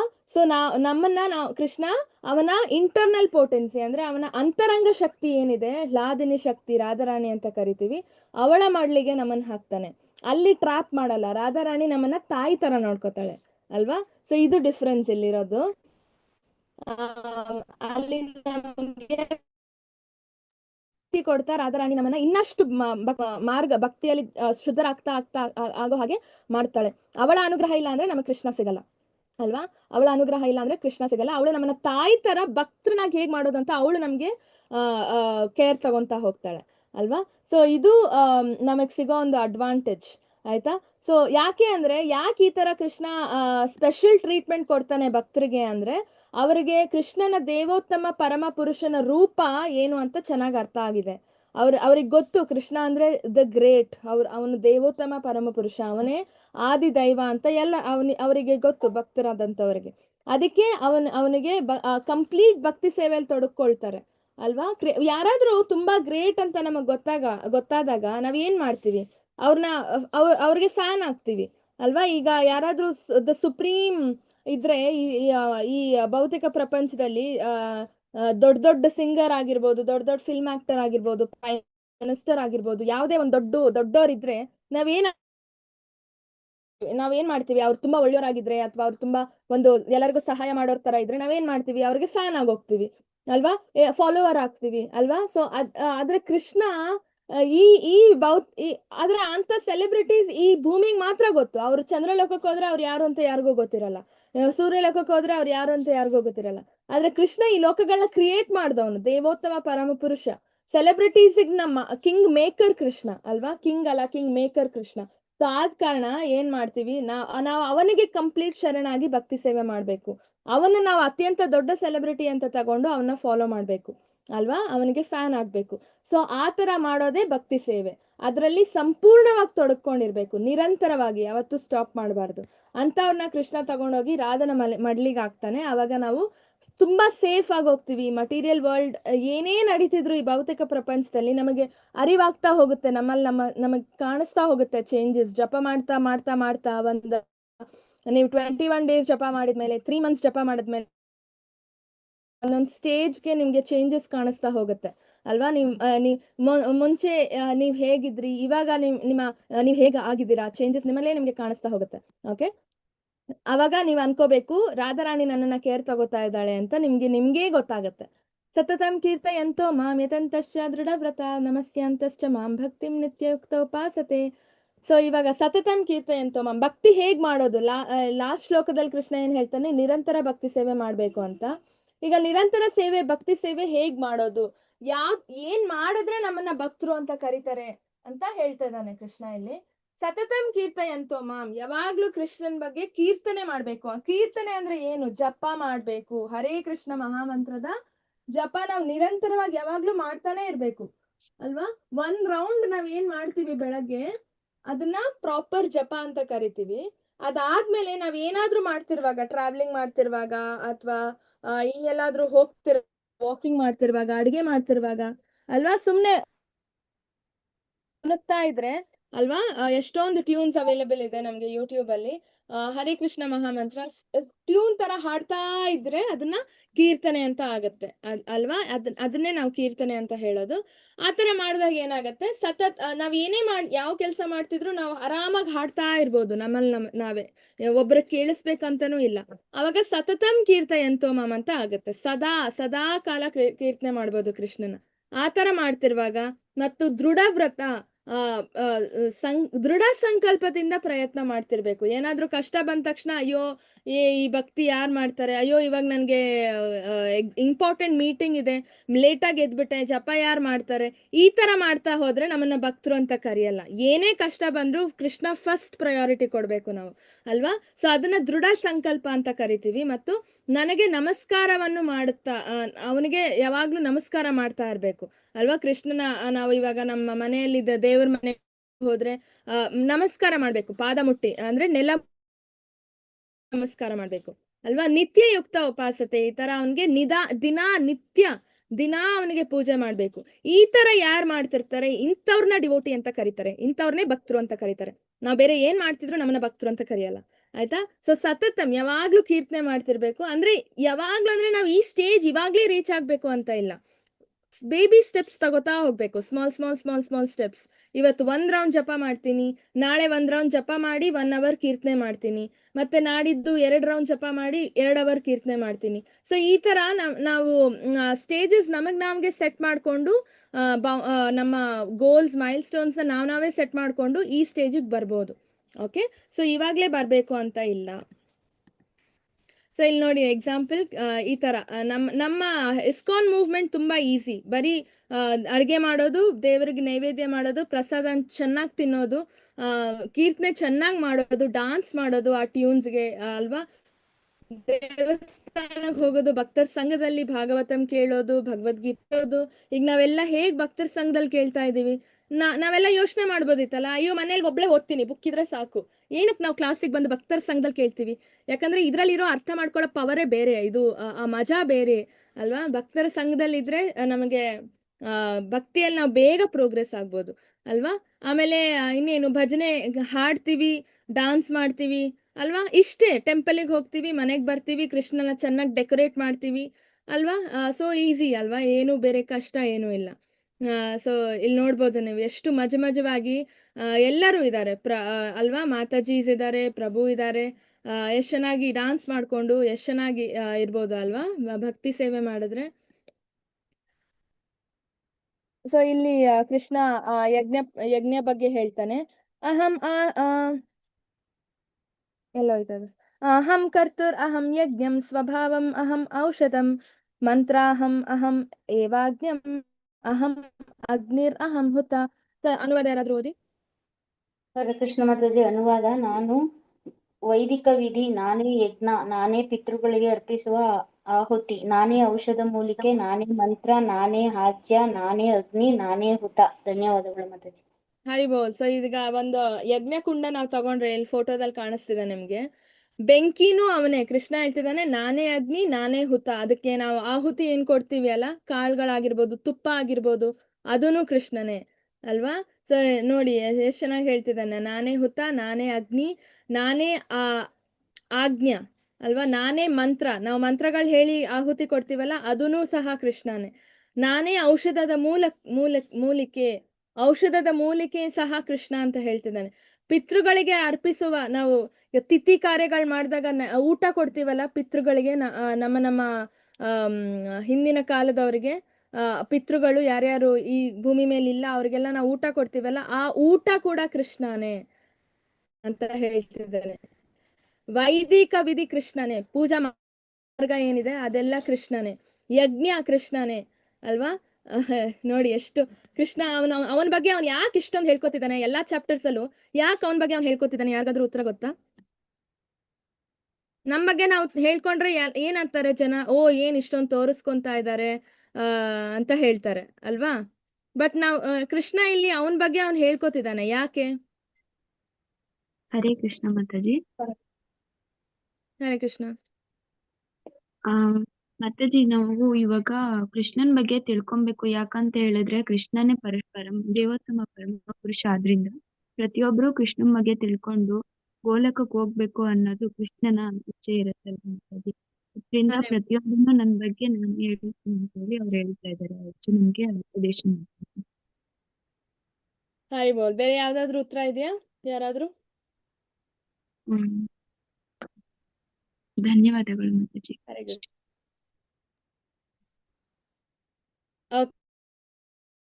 ಈಗ ಮಾತಾಜಿ ಹೇಳ್ದಾಗೆ ವೆರಿ ನೈಸ್. ಅವನ ಬಗ್ಗೆ ನಮಗ್ ಗೊತ್ತಿಲ್ಲ ಅಂದ್ರೆ ಅವನಿಗೆ ಹೇಗ್ ಶರಣಾಗಕ್ಕಾಗತ್ತೆ? ನಾವೀಗ ದೊಡ್ಡ ಸೆಲೆಬ್ರಿಟೀಸಿಗೆ ಯಾಕೆ ಫ್ಯಾನ್ ಆಗ್ತೀವಿ, ಫಾಲೋ ಮಾಡ್ತೀವಿ? ಯಾಕಂದ್ರೆ ಅವ್ರ ಬಗ್ಗೆ ನಮಗ್ ಗೊತ್ತಿದೆ, ಅವ್ರ ಟ್ಯಾಲೆಂಟ್, ಓ ಅವ್ರು ಎಷ್ಟ್ ಚೆನ್ನಾಗಿ ಹಾಡ್ತಾರೆ, ಓ ಅವ್ರು ಎಷ್ಟ್ ಚೆನ್ನಾಗಿ ಆಕ್ಟಿಂಗ್ ಮಾಡ್ತಾರೆ ಅಲ್ವಾ. ಇದಕ್ಕೋಸ್ಕರನೇ ನಾವು ಅವ್ರಿಗೆ ಫಿದಾ ಆಗೋಗ್ತೀವಿ ಅಲ್ವಾ. ಈ ಕೃಷ್ಣ ಅವನ ಬಗ್ಗೆ ಅವ್ನ್ ನಮಗ್ ಹೇಳ್ಕೊಂಡಿಲ್ಲ, ನಮಗ್ ಹೆಂಗ್ ಗೊತ್ತಾಗತ್ತೆ ಅವ್ನ್ ಯಾರು, ಅವನ ಗ್ರೇಟ್ನೆಸ್ ಏನು ಅಂತ? ಅವನೇ ದೇವೋತ್ತಮ ಪರಮ ಪುರುಷ ಅಂತ ನಮಗ್ ಹೇಗ್ ಗೊತ್ತಾಗತ್ತೆ? ಗೊತ್ತಾಗಲ್ಲ ಅಲ್ಲ. ಅವನು ಪರಂ ಪುರುಷ ಅಲ್ವಾ. ದೇವ್ ಬೇರೆ ಯಾರು ಹೈಯೆಸ್ಟ್ ದೇವ್ರಿಲ್ಲ ಕೃಷ್ಣನ್ ಬಿಟ್ರೆ. ಅವನ ಕ್ವಾಲಿಟೀಸ್ ಏನು, ಅವನ ವಿಸ್ತಾರ ಏನು, ಅವನ್ ಏನು, ಅವನಂದ್ರೆ ಯಾರು ಅಂತ ನಮ್ಗೆ ಗೊತ್ತಾಗ್ಬೇಕು. ಗೊತ್ತಾಗಿಲ್ಲ ಅಂದ್ರೆ ಅವನಿಗೆ ಶರಣಾಗಕ್ಕಾಗಲ್ಲ, ಭಕ್ತರಾಗಕ್ಕಾಗಲ್ಲ ಅಲ್ವಾ. ನಾವೆಲ್ಲರೂ ಕೇಳ್ತೀವಿ, ಇವಾಗ ನಾವು ಜಸ್ಟ್ ಬಂದ್ ಹೇಳಿದ್ರೆ ಎಲ್ಲರೂ ಕೃಷ್ಣನ್ ಭಕ್ತರಾಗ್ರಿ ಅಂತ ಹೇಳಿದ್ರೆ ಯಾರಾದ್ರೂ ಆಗ್ತೀವ? ಯಾಕೆ? ಯಾರು ಕೃಷ್ಣ ಅಂದ್ರೆ ಏನ್, ಅವನಿಗೇನ್ ಸ್ಪೆಷಲ್ ಕ್ವಾಲಿಟೀಸ್ ಇದೆ ಅಂತ ನಾವು ಭಕ್ತರಾಗ್ಬೇಕು ಅಂತ ಬಾಯಲ್ಲಿ ಬರುತ್ತೆ ಎಲ್ಲರಿಗೂ ಅಲ್ವಾ. ಇದು ನಾರ್ಮಲ್ ಹ್ಯೂಮನ್ ರೆಸ್ಪಾನ್ಸ್ ಅಲ್ವಾ. ಸೊ ಆದ ಕಾರಣ ಕೃಷ್ಣ ಅವನ ಬಗ್ಗೆ ಅವನಿಲ್ಲಿ ಹೇಳ್ತಿದ್ದಾನೆ, ನಮ್ಗೆ ತಿಳಿಸ್ಕೊಡ್ತಿದ್ದಾನೆ. ಅವನ ಬಗ್ಗೆ ನಾವ್ ಎಷ್ಟು ತಿಳ್ಕೊಂಡಾಗ ಆವಾಗ ನಮ್ಮ ಮನ್ಸಲ್ಲಿ ಅನ್ಸುತ್ತೆ, ಅಬ್ಬಾ ಇಷ್ಟು ಗ್ರೇಟ್ ಆ ಕೃಷ್ಣ ಅಂದ್ರೆ ಅಂತ ನಮ್ಗೆ ಅವಾಗ ಅನ್ಸುತ್ತೆ. ಅವಾಗ ನಾವು ಆಟೋಮ್ಯಾಟಿಕ್ಲಿ ಶರಣಾಗ್ತೀವಿ ಅಲ್ವಾ. ಪಿತಾಹಂ ಅಸ್ಯ ಜಗತೋ ಮಾತಾ ದಾತಾ ಪಿತಾಮಹ ವೇದ್ಯಂ ಪವಿತ್ರಂ ಓಂಕಾರ ಹೃತ್ಸಮಾಯುಜುರ್ ಏವಚ. ಇಲ್ಲಿ ಹೇಳ್ತಿದ್ದ ನೋಡಿ, ಪಿತಾಮಹ ಅಸ್ಯ ಜಗತ್ತು, ನಾನು ವಿಶ್ವದ ತಂದೆ. ಕೃಷ್ಣ ವಿಶ್ವದ ತಂದೆ, ಯಾಕಂದ್ರೆ ಬ್ರಹ್ಮನಿಗೆ ತಂದೆ ಆಗಿರೋನು ಕೃಷ್ಣ. ಬ್ರಹ್ಮ ನಮ್ಮನ್ನೆಲ್ಲಾನು ಕ್ರಿಯೇಟ್ ಮಾಡ್ತಾನೆ, ಅದಕ್ಕೆ ಬ್ರಹ್ಮ ನಮ್ಗೆ ತಂದೆ ಅಂತ ಹೇಳ್ತೀವಿ ನಾವು. ಆದ್ರೆ ಬ್ರಹ್ಮನ ತಂದೆನೂ ಕೃಷ್ಣನೇ ಅಲ್ವಾ. ಸೊ ಇಡೀ ವಿಶ್ವದ ತಂದೆ ಕೃಷ್ಣ, ತಾಯಿ, ಆಧಾರ ಮತ್ತು ಪಿತಾಮಹ ಅಲ್ವಾ. ಆಮೇಲೆ ಏನ್ ಹೇಳ್ತದೆ, ವೇದ ಮಂತ್ರಗಳಲ್ಲಿರೋ ಓಂಕಾರ ಕೃಷ್ಣ, ಇದಾಗೆ ನಾವು ನೋಡಿದ್ವಿ 7ನೇ ಚಾಪ್ಟರ್ ಅಲ್ಲಿ ಅಲ್ವಾ. ಆಮೇಲೆ ಸಾಮ ಮತ್ತು ವೇದಗಳೇನೇನಿದೆ ಅಲ್ವಾ, ಅದು ಕೂಡ ಕೃಷ್ಣನೇ ಅಲ್ವಾ, ಅದು ಕೂಡ ಕೃಷ್ಣನೇ ಅಂತ ಹೇಳ್ತಿದ್ದಾನೆ ಕೃಷ್ಣ. ಸೊ ಕೃಷ್ಣನ್ ಬಗ್ಗೆ ತಿಳ್ಕೊಳ್ಳೇಬೇಕಾಗತ್ತೆ, ಯಾಕಂದ್ರೆ ಎಲ್ಲಾ ಕೃಷ್ಣನೇ ಅಂತ ಆದಾಗ ನಮಗ್ ಬೇರೆ ಏನು ಇರಲ್ಲ ಈ ಜಗತ್ನಲ್ಲಿ ಮೊರೆ ಹೋಗಕ್ಕೆ. ಕೃಷ್ಣನ್ ಮೊರೆನೇ ಹೋಗ್ಬೇಕು ನಾವು. ಅದು ನಮಗೆ ತಿಳಿಸ್ಕೊಡ್ತಾ ಇದ್ದಾನೆ ಕೃಷ್ಣ ಇಲ್ಲಿ. ಆಯ್ತಾ? ಮತ್ತೇನ್ ಹೇಳಿದಾನೆ? ಗತಿರ್ಭರ್ತ ಪ್ರಭು ಸಾಕ್ಷಿ ನಿವಾಸ ಶರಣಂ ಸುಹೃತ್ ಪ್ರಭಾವ ಪ್ರಳಯ ಸ್ಥಾನಂ ನಿಧಾನಂ ಬೀಜಮವ್ಯಯಂ. ಸೊ ಇಲ್ಲಿ ಹೇಳ್ತಿದ್ದಾನೆ, ನಾನೇ ಗುರಿ, ನಾನೇ ಯಾರಾದ್ರೂ ಓದಿ ಹರೇ ಕೃಷ್ಣ ಅನುವಾದ. ಹರೇ ಕೃಷ್ಣ ಮಾತಾಜಿ ಅನುವಾದ. ನಾನೇ ಗುರಿಯು, ನಾನೇ ಪೋಷಿಸುವವನು, ನಾನೇ ಯಜಮಾನನು, ನಾನೇ ಸಾಕ್ಷಿ, ನಾನೇ ನಿವಾಸ, ನಾನೇ ಆಶ್ರಯ, ನಾನೇ ಅತ್ಯಂತ ಆಪ್ತ ಗೆಳೆಯ, ನಾನೇ ಸೃಷ್ಟಿ, ನಾನೇ ಪ್ರಳಯ, ನಾನೇ ಎಲ್ಲಕ್ಕೂ ಆಧಾರ, ನಾನೇ ವಿಶ್ರಾಂತಿ ತಾಣ, ನಾನೇ ಶಾಶ್ವತವಾದ ಬೀಜ. ಧನ್ಯವಾದಗಳು ಮಾತಾಜಿ. ಹರಿ ಬೋಲ್. ಅರ್ಥ ಆಯ್ತಲ್ಲ? ಸೊ ಇದು ಕೃಷ್ಣ. ನಮ್ಮ ಕೃಷ್ಣನ ಒಂದು ಆ ಪರಿಚಯ ನಾವೆಲ್ಲ ಮಾಡ್ತಾ ಇದ್ದೀವಿ ಇದರಲ್ಲಿ. ಸೊ ಇಲ್ಲಿ ಓದಿ ಮಾತಾಜಿ ಅನುವಾದ. ಹರೇ ಕೃಷ್ಣ ಮಾತಾಜಿ. ಅರ್ಜುನನೇ, ನಾನೇ ಶಾಖವನ್ನು ಕೊಡುತ್ತೇನೆ, ನಾನೇ ಮಳೆಯನ್ನು ತಡೆಹಿಡಿಯುತ್ತೇನೆ ಮತ್ತು ಕಳುಹಿಸುತ್ತೇನೆ, ನಾನೇ ಅಮೃತ, ನಾನೇ ಮೃತ್ಯು, ಚೇತನ ಮತ್ತು ಜಡವಸ್ತು, ಎಲ್ಲವೂ ನನ್ನಲ್ಲಿವೆ. ಧನ್ಯವಾದಗಳು ಮಾತಾಜಿ. ಹರಿಬೋಲ್. ಸೊ ನಾನು ಆಗ್ಲೇ ಹೇಳ್ದೆ, ಮಳೆ ಕೊಡೋನು ಅವನು ಇಂದ್ರದೇವ. ಕೃಷ್ಣನ್ಗೆ ಹತ್ರ ಸ್ಯಾಂಕ್ಷನ್ ಮಾಡಿಸ್ಕೋಬೇಕು, ಇಲ್ಲಾಂದ್ರೆ ನಮಗ್ ಮಳೆ ಕೂಡ ಬರಲ್ಲ ಅಲ್ವಾ. ಸೊ ಕೃಷ್ಣನೇ ಶಾಖ, ಕೃಷ್ಣನೇ ಮಳೆನ ಕಳ್ಸೋದು, ಅಮೃತ, ಮೃತ್ಯು ಕೂಡ ಕೃಷ್ಣನೇ, ಕಾಲ ಅಲ್ವಾ. ನಾವು 11ನೇ ಚಾಪ್ಟರ್ ಅಲ್ಲಿ ಕಲಿತೀವಿ ಅದನ್ನ. ಸೊ ಇಲ್ಲಿ ಸೊ ಕೃಷ್ಣ ಅನುವಾದ ಮಾತ್ರ ಓದಿ ಮಾತಾಜಿ. ಕೃಷ್ಣ ಅವನ ಬಗ್ಗೆ ಅವ್ನು ಹೇಳ್ಕೊಂಡು ಹೋಗ್ತಾನೆ ಇದ್ರಲ್ಲೂ. ಅನ್ಯ ಚಿಂತೆ ಇಲ್ಲದೆ ಒಂದೇ ಮನಸ್ಸಿಂದ ನನ್ನನ್ನು ಪೂಜಿಸುತ್ತಾ ನನ್ನ ದಿವ್ಯ ರೂಪವನ್ನು ಧ್ಯಾನಿಸುವವರು ಯಾರೋ ಅವರಿಗೆ ನಾನು ಇಲ್ಲದನ್ನು ಕೊಡುತ್ತೇನೆ ಮತ್ತು ಇರುವುದನ್ನು ಕಾಪಾಡುತ್ತೇನೆ. ಹರೇ ಕೃಷ್ಣ ಮಾತಾಜಿ. ನೋಡಿ ಇಲ್ಲಿ ಹೇಳ್ತಿದ್ದಾರೆ, ಅನನ್ಯಾಶ್ಚಿಂತೆಯಂತೋ ಮಾಂ. ಯಾವಾಗ್ಲೂ ಕೃಷ್ಣನ್ ಬಗ್ಗೆ ನಾವು ಧ್ಯಾನ ಮಾಡ್ತಿರ್ಬೇಕು, ಅಂದ್ರೆ ಸ್ಮರಣೆ ಮಾಡ್ತಿರ್ಬೇಕು, ಯೋಚನೆ ಮಾಡ್ತಿರ್ಬೇಕು. ಯಾವ ತರ ಯೋಚನೆ ಮಾಡುತ್ತೆ ಕೃಷ್ಣನ್ ಬಗ್ಗೆ ನಾವು ಮಾಡಕ್ಕೆ? ಹರಿನಾಮ, ಹರೇ ಕೃಷ್ಣ ಕೃಷ್ಣ ಕೃಷ್ಣ ಹರೇ ಹರೇ, ಹರೇ ರಾಮ್ ರಾಮ್ ಹರೇ ಹರೇ. ಆಗ್ಲೇ ನೋಡಿದ್ವಿ ನಾವು, ಸತತಂ ಕೀರ್ತಯಂತೋ ಮಾಂ ಅಂತ ಹೇಳ್ತಾನೆ ಕೃಷ್ಣ.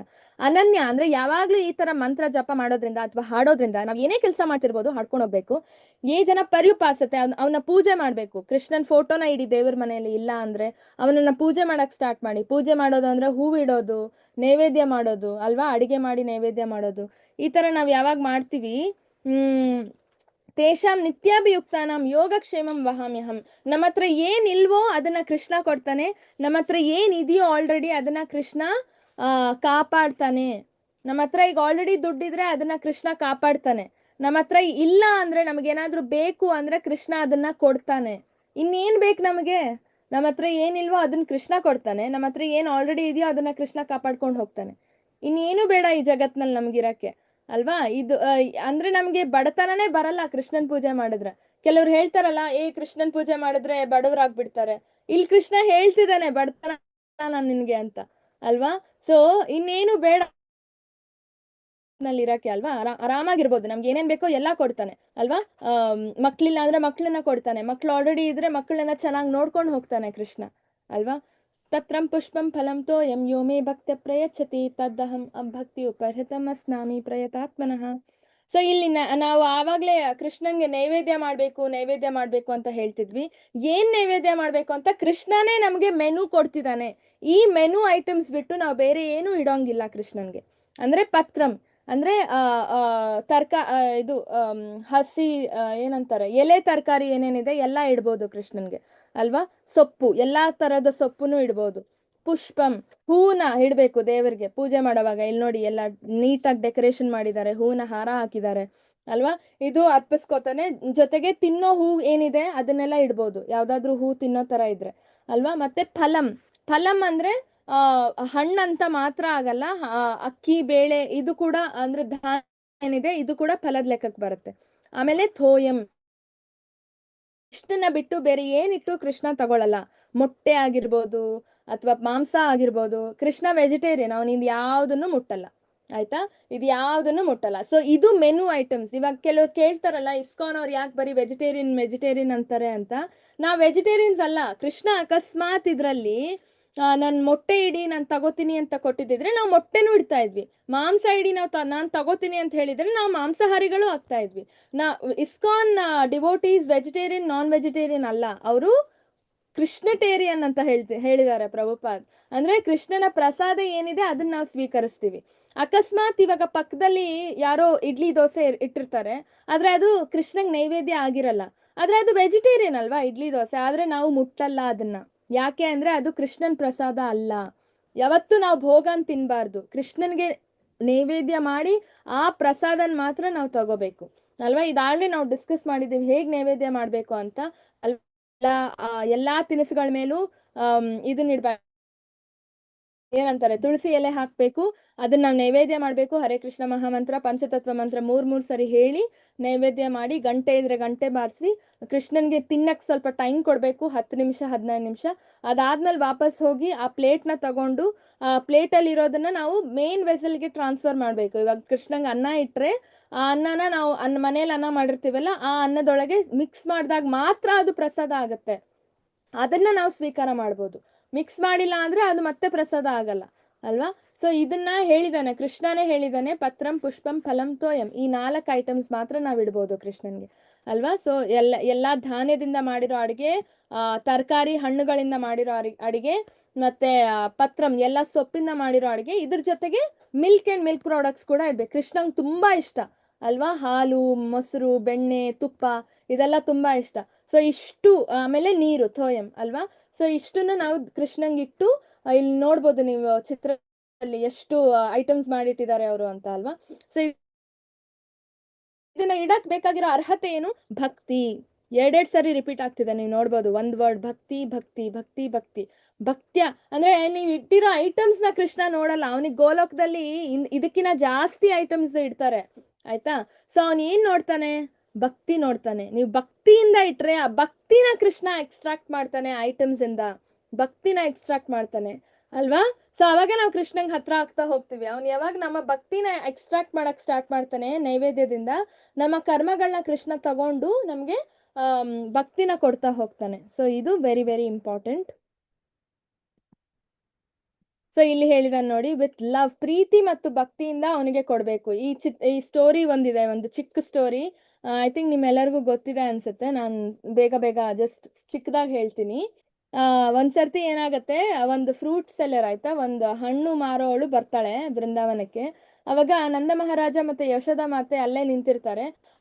ಅವ್ರಿಗೆ ಹಣ್ಣು ಬೇಕು ಅಂತ ಹೇಳಿ, ಅವಾಗೆಲ್ಲ ಬಾಟರ್ ಸಿಸ್ಟಮ್ ಅಲ್ಲ, ದುಡ್ಡೆಲ್ಲ ಇರತ್ತೆ. ಸೊ ಅವ್ರು ಹೋಗಿ ಒಂದು ಧಾನ್ಯದ ಮೂಟೆನ್ ತರ್ತಾರೆ ಆಯ್ತಾ. ಈ ಧಾನ್ಯದ ಮೂಟೆ ಫುಲ್ ಕೊಡ್ತೀನಿ ನಾನು ನಿನ್ಗೆ, ನೀನ್ ನನ್ಗೆ ಒಂದ್ ಪುಟ್ಟಿ ಫುಲ್ ಹಣ್ಣುಗಳನ್ನ ಕೊಡು ಅಂತ ಕೇಳ್ತಾರೆ.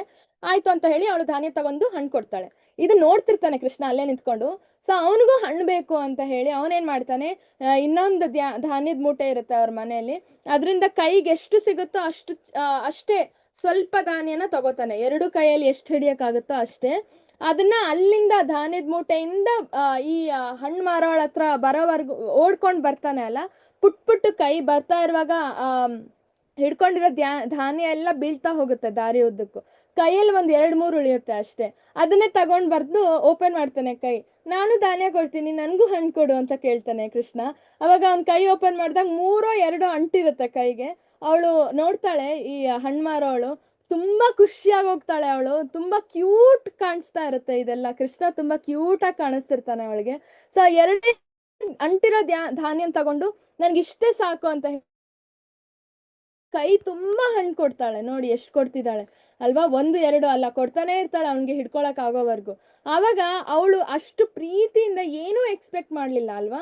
ಅವ್ನ್ ಸುಮ್ನೆ ಹೋಗಿ ಹಣ್ಣು ಕೇಳಿದ್ರು ಅವಳು ಕೊಡ್ತಾ ಇದ್ಲು. 2 ಧಾನ್ಯನ ತಗೊಂಡು ಎಲ್ಲ ಎಷ್ಟು ಆಗುತ್ತೋ ಅವನಿಗೆ ಎಷ್ಟು ಹಿಡ್ಕೊಳಕ್ ಆಗುತ್ತೋ ಅಷ್ಟು ಹಣ್ಣುಗಳನ್ನ ಕೊಟ್ಲು. ಆ ಕಾರಣದಿಂದ ಈ ಪುಟ್ಟಿಯಲ್ಲಿ ಆಕ್ಚುಲಿ ಹಣ್ಣಿರುತ್ತೆ. ಆದ್ರೆ ಆ ಭಕ್ತಿಗೆ ಮೆಚ್ಚಿ, ಆ ಕೊಡೋ ಒಂದು ಭಕ್ತಿಗೆ ಮೆಚ್ಚಿ ಕೃಷ್ಣ ಈ ಹಣ್ಣುಗಳನ್ನೆಲ್ಲ ಇದು ರತ್ನ, ವಜ್ರ ಮಾಡ್ಬಿಡ್ತಾನೆ. ಹಣ್ಣು ಅಲ್ಲ, ಏನದು ಗೋಲ್ಡ್ ಎಲ್ಲ ಮಾಡ್ಬಿಡ್ತಾನೆ ಅಲ್ವಾ. ಅವಳಿವಾಗ ಜೀವನ ಪೂರ್ತಿ ಹಣ್ಣು ಮಾರೋ ಕೆಲ್ಸ ಇಲ್ಲ, ಅವಳು ಜೀವನ ಫುಲ್ ಸೆಟ್ಲ್ ಆಗಿ ಹೋಗ್ತಾಳೆ. ಯಾಕಂದ್ರೆ 1 ಟೈಮ್ ಲಾಟ್ರಿ ಅಂತಾರಲ್ಲ, ಆ ತರ ಹೊಡಿತಾವಳಿಗೆ ಅಲ್ವಾ. ಫುಲ್ ಜೀವನ ಸೆಟ್ಲ್ ಆಗಿ ಹೋಗ್ತಾಳೆ ಅವಳು. ಸೊ ನಾವೇನಾದ್ರೂ ಪ್ರೀತಿಯಿಂದ ಕೃಷ್ಣನ್ ಕೊಟ್ಟಾಗ ಅವನು ಲಕ್ಷ್ಮೀಪತಿ, ಅವನಿಗೆ ಬೇಡ ನಾವು ಕೊಡೋದು, ಅವನ ಹತ್ರ ಎಲ್ಲ ಇದೆ ಆಯ್ತಾ. ನಾವು ಬೆಣ್ಣೆ ಇಟ್ರೆ ಅಲ್ಲ ಅವನಿಗೆ ಯಶೋಧ ಮಾತ್ರ ಬೆಣ್ಣೆ ತಿನ್ನಿಸ್ತಿರ್ತಾಳೆ, ಅವನಿಗೆ ಬೇಡ. ಆದ್ರೆ ಅವನ್ ಏನ್ ನೋಡ್ತಾನೆ, ಎಷ್ಟು ಭಕ್ತಿ ಇದೆ ಇವ್ರಿಗೆ ಕೊಡ್ತಾರ, ಥಾಟ್ ಆದ್ರೂ ಇದೆಯಾ ಹೃದಯದಲ್ಲಿ, ಕೊಡೋ ಮನಸ್ಸಿದ್ಯಾ ಅಲ್ವಾ. ಎಷ್ಟು ಕೊಡ್ತಾ ಇದ್ದಾರೆ ಅಂದ್ರೆ ಎಷ್ಟು ಭಕ್ತಿಯಿಂದ ಕೊಡ್ತಿದ್ದಾರೆ, ಎಷ್ಟು ಪ್ರೀತಿಯಿಂದ ಕೊಡ್ತಿದ್ದಾರೆ, ಅದನ್ನ ನೋಡ್ತಾನೆ ಕೃಷ್ಣ. ಅದಕ್ಕೆ ಅನುಸಾರವಾಗಿ ನಮ್ಗೆ ಅವನು ವಾಪಸ್ ಪ್ರೀತಿ ಕೊಡ್ತಾನೆ ಅಲ್ವಾ. ಯತ್ ಕರೋಷಿ ಯದ್ದಶ್ನಾಸಿ ಯಜ್ಜುಹೋಸಿ ದದಾಸಿ ಯತ್ ತಪಸ್ಯಸಿ ಕೌಂತೆಯ ತತ್ಕುರುಷ್ವ ಮದರ್ಪಣಂ. ಇಲ್ಲಿ ಕೃಷ್ಣ ಹೇಳ್ತಿದ್ದಾನೆ ನೋಡಿ, ಯತ್ ಕರೋಷಿ, ಏನೇ ಮಾಡಿದ್ರು ಕೃಷ್ಣನ್ಗೆ ಅರ್ಪಣೆ ಅಂತ ಮಾಡಿ ಅಲ್ವಾ. ಏನೇ ಯಜ್ಜುಹೋಸಿ, ಏನೇ ನಾವು ದಾನ ಮಾಡಿದ್ರು ಒಬ್ಬರಿಗೆ, ಕೃಷ್ಣನ್ಗೆ ದಾನ ಮಾಡ್ತಾ ಇದೀವಿ ಅಂತ ಮಾಡಿ. ಏನೇ ಇಸ್ಕೊಂಡ್ರು ಕೃಷ್ಣನ್ ಯಾರಾದ್ರೂ ನಮಗ್ ಬಂದು ಏನಾದ್ರೂ ಗಿಫ್ಟ್ಸ್ ಕೊಟ್ರೆ, ದಾನ ಕೊಟ್ರೆ ಅಲ್ವಾ, ಇದು ಕೃಷ್ಣ ಪ್ರಸಾದ ಅಂತ ಆಕ್ಸೆಪ್ಟ್ ಮಾಡಿ ಅವನಿಗೆ ಫಸ್ಟ್ ಅರ್ಪಣೆ ಮಾಡಿ. ಇವಾಗ ನಮ್ಗೆ ಮನೆಗೆ ಗಿಫ್ಟ್ ಬಂದ್ರೆ ಅದನ್ನ ಡೈರೆಕ್ಟ್ ಆಗಿ ಯೂಸ್ ಮಾಡಬೇಡಿ. ಅದನ್ನ ಫಸ್ಟ್ ತುಳಸಿ ದಳ ಹಾಕಿ ಅದ್ರ ಮೇಲೆ ಕೃಷ್ಣನ್ ಮುಂದೆ ಇಟ್ಟು ನೈವೇದ್ಯ ಮಾಡಿ.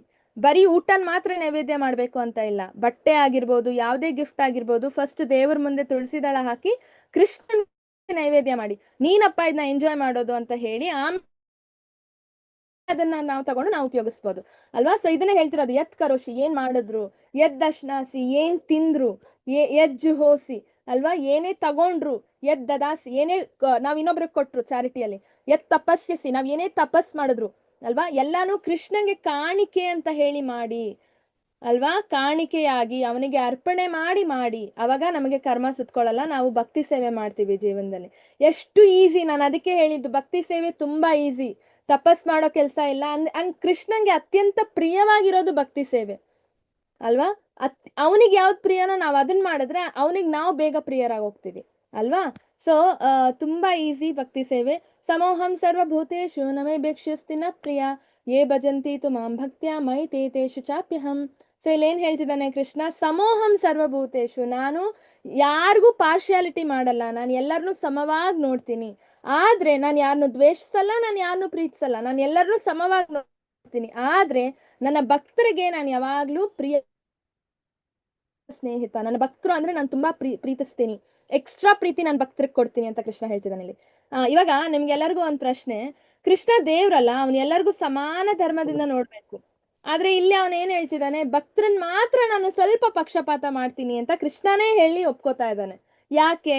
ಇದನ್ನ ನಾವ್ ಹೇಗ್ ಅರ್ಥ ಮಾಡ್ಕೋಬಹುದು?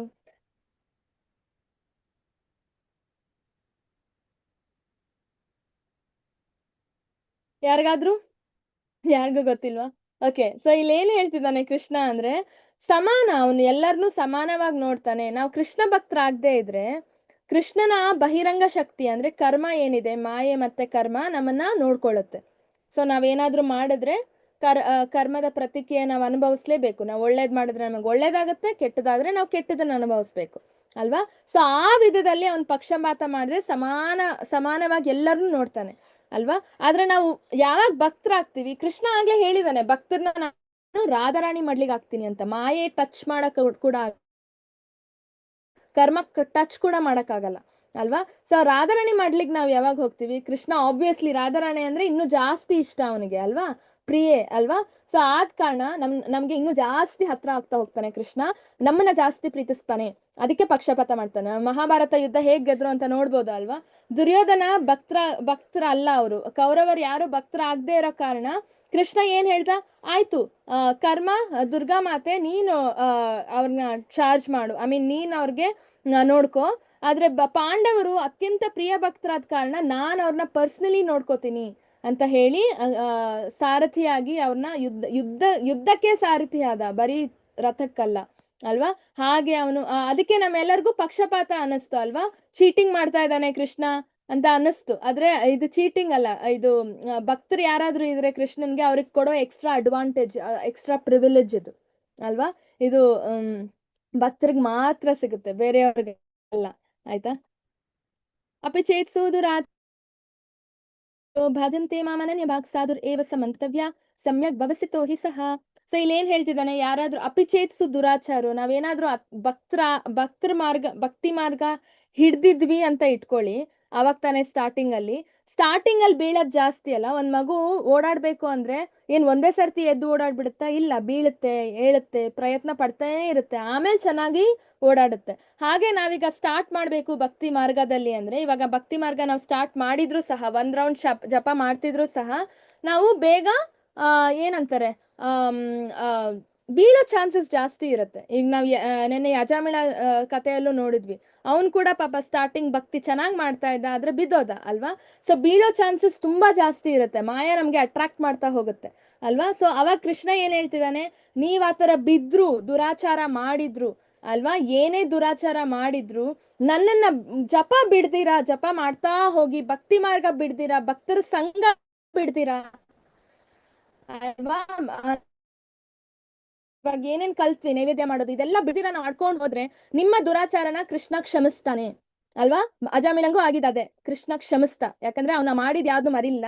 ಅಂದ್ರೆ ಅಜಾಮಿಳನ್ ಕತೆ ಬೇರೆ, ಅವನು ಕಂಪ್ಲೀಟ್ ಬಿಟ್ಬಿಟ್ಟ ಅಲ್ವಾ, ಭಕ್ತಿ ಮಾರ್ಗ ಬಿಟ್ಟು ಯಾವ್ದೋ ವೇಷೆಯಿಂದ ಹೋದ.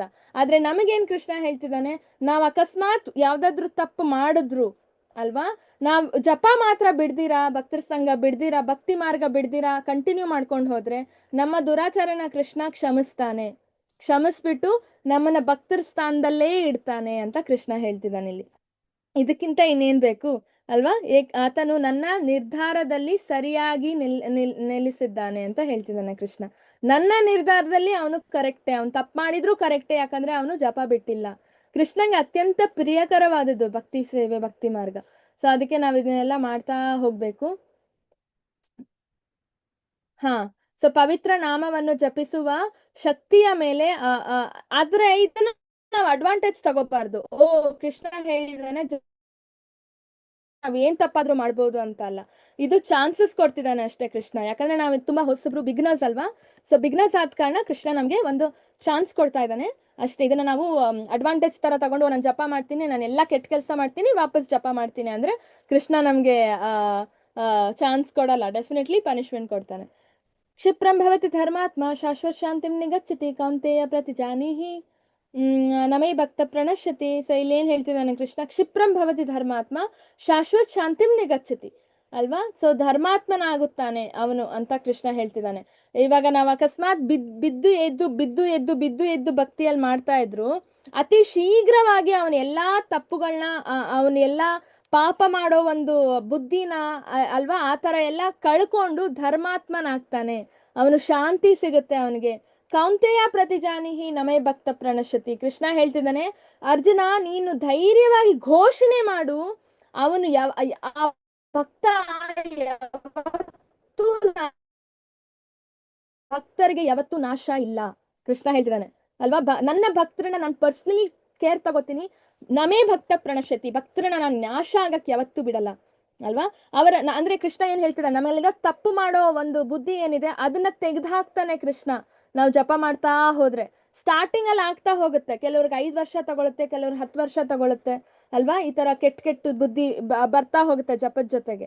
ಆದ್ರೆ ಅದು ಕಡಿಮೆ ಆಗ್ತಾ ಹೋಗುತ್ತೆ. ನಾವು ಜಪ ಚೆನ್ನಾಗಿ ಮಾಡ್ತಾ ಹೋದಾಗ ನಾವು ಧರ್ಮಾತ್ಮರಾಗ್ತೀವಿ, ಶಾಂತಿ ಸಿಗುತ್ತೆ, ಮತ್ತೆ ಅಂತ ಭಕ್ತ ಯಾವತ್ತೂ ನಾಶ ಆಗಲ್ಲ. ಕೃಷ್ಣ ಏನ್ ಹೇಳ್ತಿದ್ದಾನೆ, ಅರ್ಜುನ ಧೈರ್ಯವಾಗಿ ಘೋಷಿಸು ಎಲ್ರ ಮುಂದೆ, ನಾನ್ ಗ್ಯಾರಂಟಿ ಅಂತ ಹೇಳ್ತಿದ್ದಾನೆ ಕೃಷ್ಣ ಅಲ್ವಾ. ಮನ್ಮನಾಭವ ಮದ್ಭಕ್ತು ಮಧ್ಯಾಜಿ ಮಾಂ ನಮಸ್ಕುರು ಮಾಂ ಏ ವೈಶ್ಯಸಿ ಯುಕ್ತಂ ವೈ ಆತ್ಮಾನಂ ಮತ್ಪರಾಯಣಂ. ಸೊ ಇಲ್ಲೇನ್ ಹೇಳ್ತಿದ್ದಾನೆ, ಮನ್ಮನ ಅಂದ್ರೆ ಯಾವಾಗ್ಲೂ ನನ್ ಬಗ್ಗೆ ಯೋಚನೆ ಮಾಡು ಅಂತ ಕೃಷ್ಣ ಹೇಳ್ತಿದ್ದಾನೆ. ಭವ ಮದ್ಭಕ್ತು, ನನ್ ಭಕ್ತನಾಗು, ನನ್ ಬಗ್ಗೆ ಯಾವಾಗ್ಲೂ ಚಿಂತನೆ ಮಾಡುವ, ಸ್ಮರಣೆ ಮಾಡ್ಬೇಕು. ಕೃಷ್ಣನ್ ಸ್ಮರಣೆ ನಾವು ಹರಿನಾಮದಿಂದ ಮಾತ್ರ ಮಾಡಕ್ ಸಾಧ್ಯ. ಕಲಿಯುಗದಲ್ಲಿ ಹರೇ ಕೃಷ್ಣ ಮಹಾಮಂತ್ರ ಅದ್ರಲ್ಲಿ ಹೇಳ್ತಾ ಇರ್ಬೇಕು ಮನ್ಮನ, ಮತ್ತೆ ಕೃಷ್ಣನ ಭಕ್ತನಾಗು, ಮದ್ಯಾಜಿ ಕೃಷ್ಣನ ಪೂಜೆ ಮಾಡ್ಬೇಕು, ಮಾಂ ನಮಸ್ಕುರು ಕೃಷ್ಣನ್ಗೆ ನಮಸ್ಕಾರ ಮಾಡ್ತಾ ಹೋಗ್ಬೇಕು. ಈ ತರ ಮಾಡಿದ್ರೆ ನಿಶ್ಚಯವಾಗಿಯೂ ನೀನು ನನ್ನಲ್ಲಿ ಬರುವೆ ಅಂತ ಕೃಷ್ಣ ಹೇಳ್ತಿದ್ದಾನೆ. ನಿಶ್ಚಯವಾಗಿಯೂ ನೀನು ನನ್ನಲ್ಲಿಗೆ ಬರುವೆ. ಸೊ ಇದು very very important instruction. Next chapter ಏನಿದೆ, ಈ ಶ್ಲೋಕದ ಮೇಲೆ ಇಡೀ ಚಾಪ್ಟರ್ ನಿಂತಿದೆ. ಓಕೆ, 10ನೇ ಚಾಪ್ಟರ್, ನಾಳೆ 10ನೇ ಅಧ್ಯಾಯ. ಇದನ್ನ ಹೆಂಗೆ ನಾವು ನಮ್ಮ ದಿನನಿತ್ಯ ದಿನಚರಿಯಲ್ಲಿ ಅಳವಡಿಸ್ಕೋಬಹುದು ಅನ್ನೋದನ್ನ ನಾವು ನೋಡ್ತೀವಿ ನೆಕ್ಸ್ಟ್ ಚಾಪ್ಟರ್ ಅಲ್ಲಿ. ಸೊ ಕೃಷ್ಣ ಹಂತವಾಗಿ ನಮ್ಮನ್ನ ಟ್ರೈನ್ ಮಾಡ್ತಿದ್ದಾನೆ ಭಕ್ತಿಯಲ್ಲಿ ಅಲ್ವಾ. ಸೊ ಹರೇ ಕೃಷ್ಣ ಎಲ್ಲರಿಗೂ. Thank you so much. Lalitha Mataji. Hare Krishna Mataji. Hare Krishna. ಯಾರಿಗಾದ್ರೂ ಏನಾದ್ರು ಪ್ರಶ್ನೆ ಇದೆಯಾ?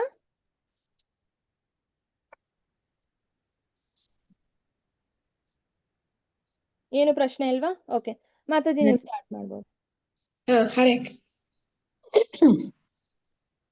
ಹರೇ ಕೃಷ್ಣ ಎಲ್ಲ ಭಕ್ತರಿಗೂ. ಇವತ್ತು ನಾವು ಹೊಸ ಶ್ಲೋಕ ಕಲಿಯೋಣ.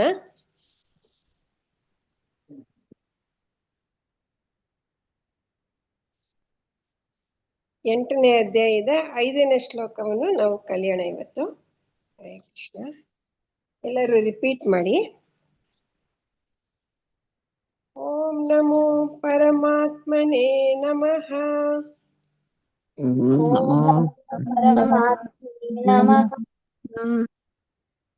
ಅಂತಕಾಲೇ ಚ ಮಾಂ ಏವ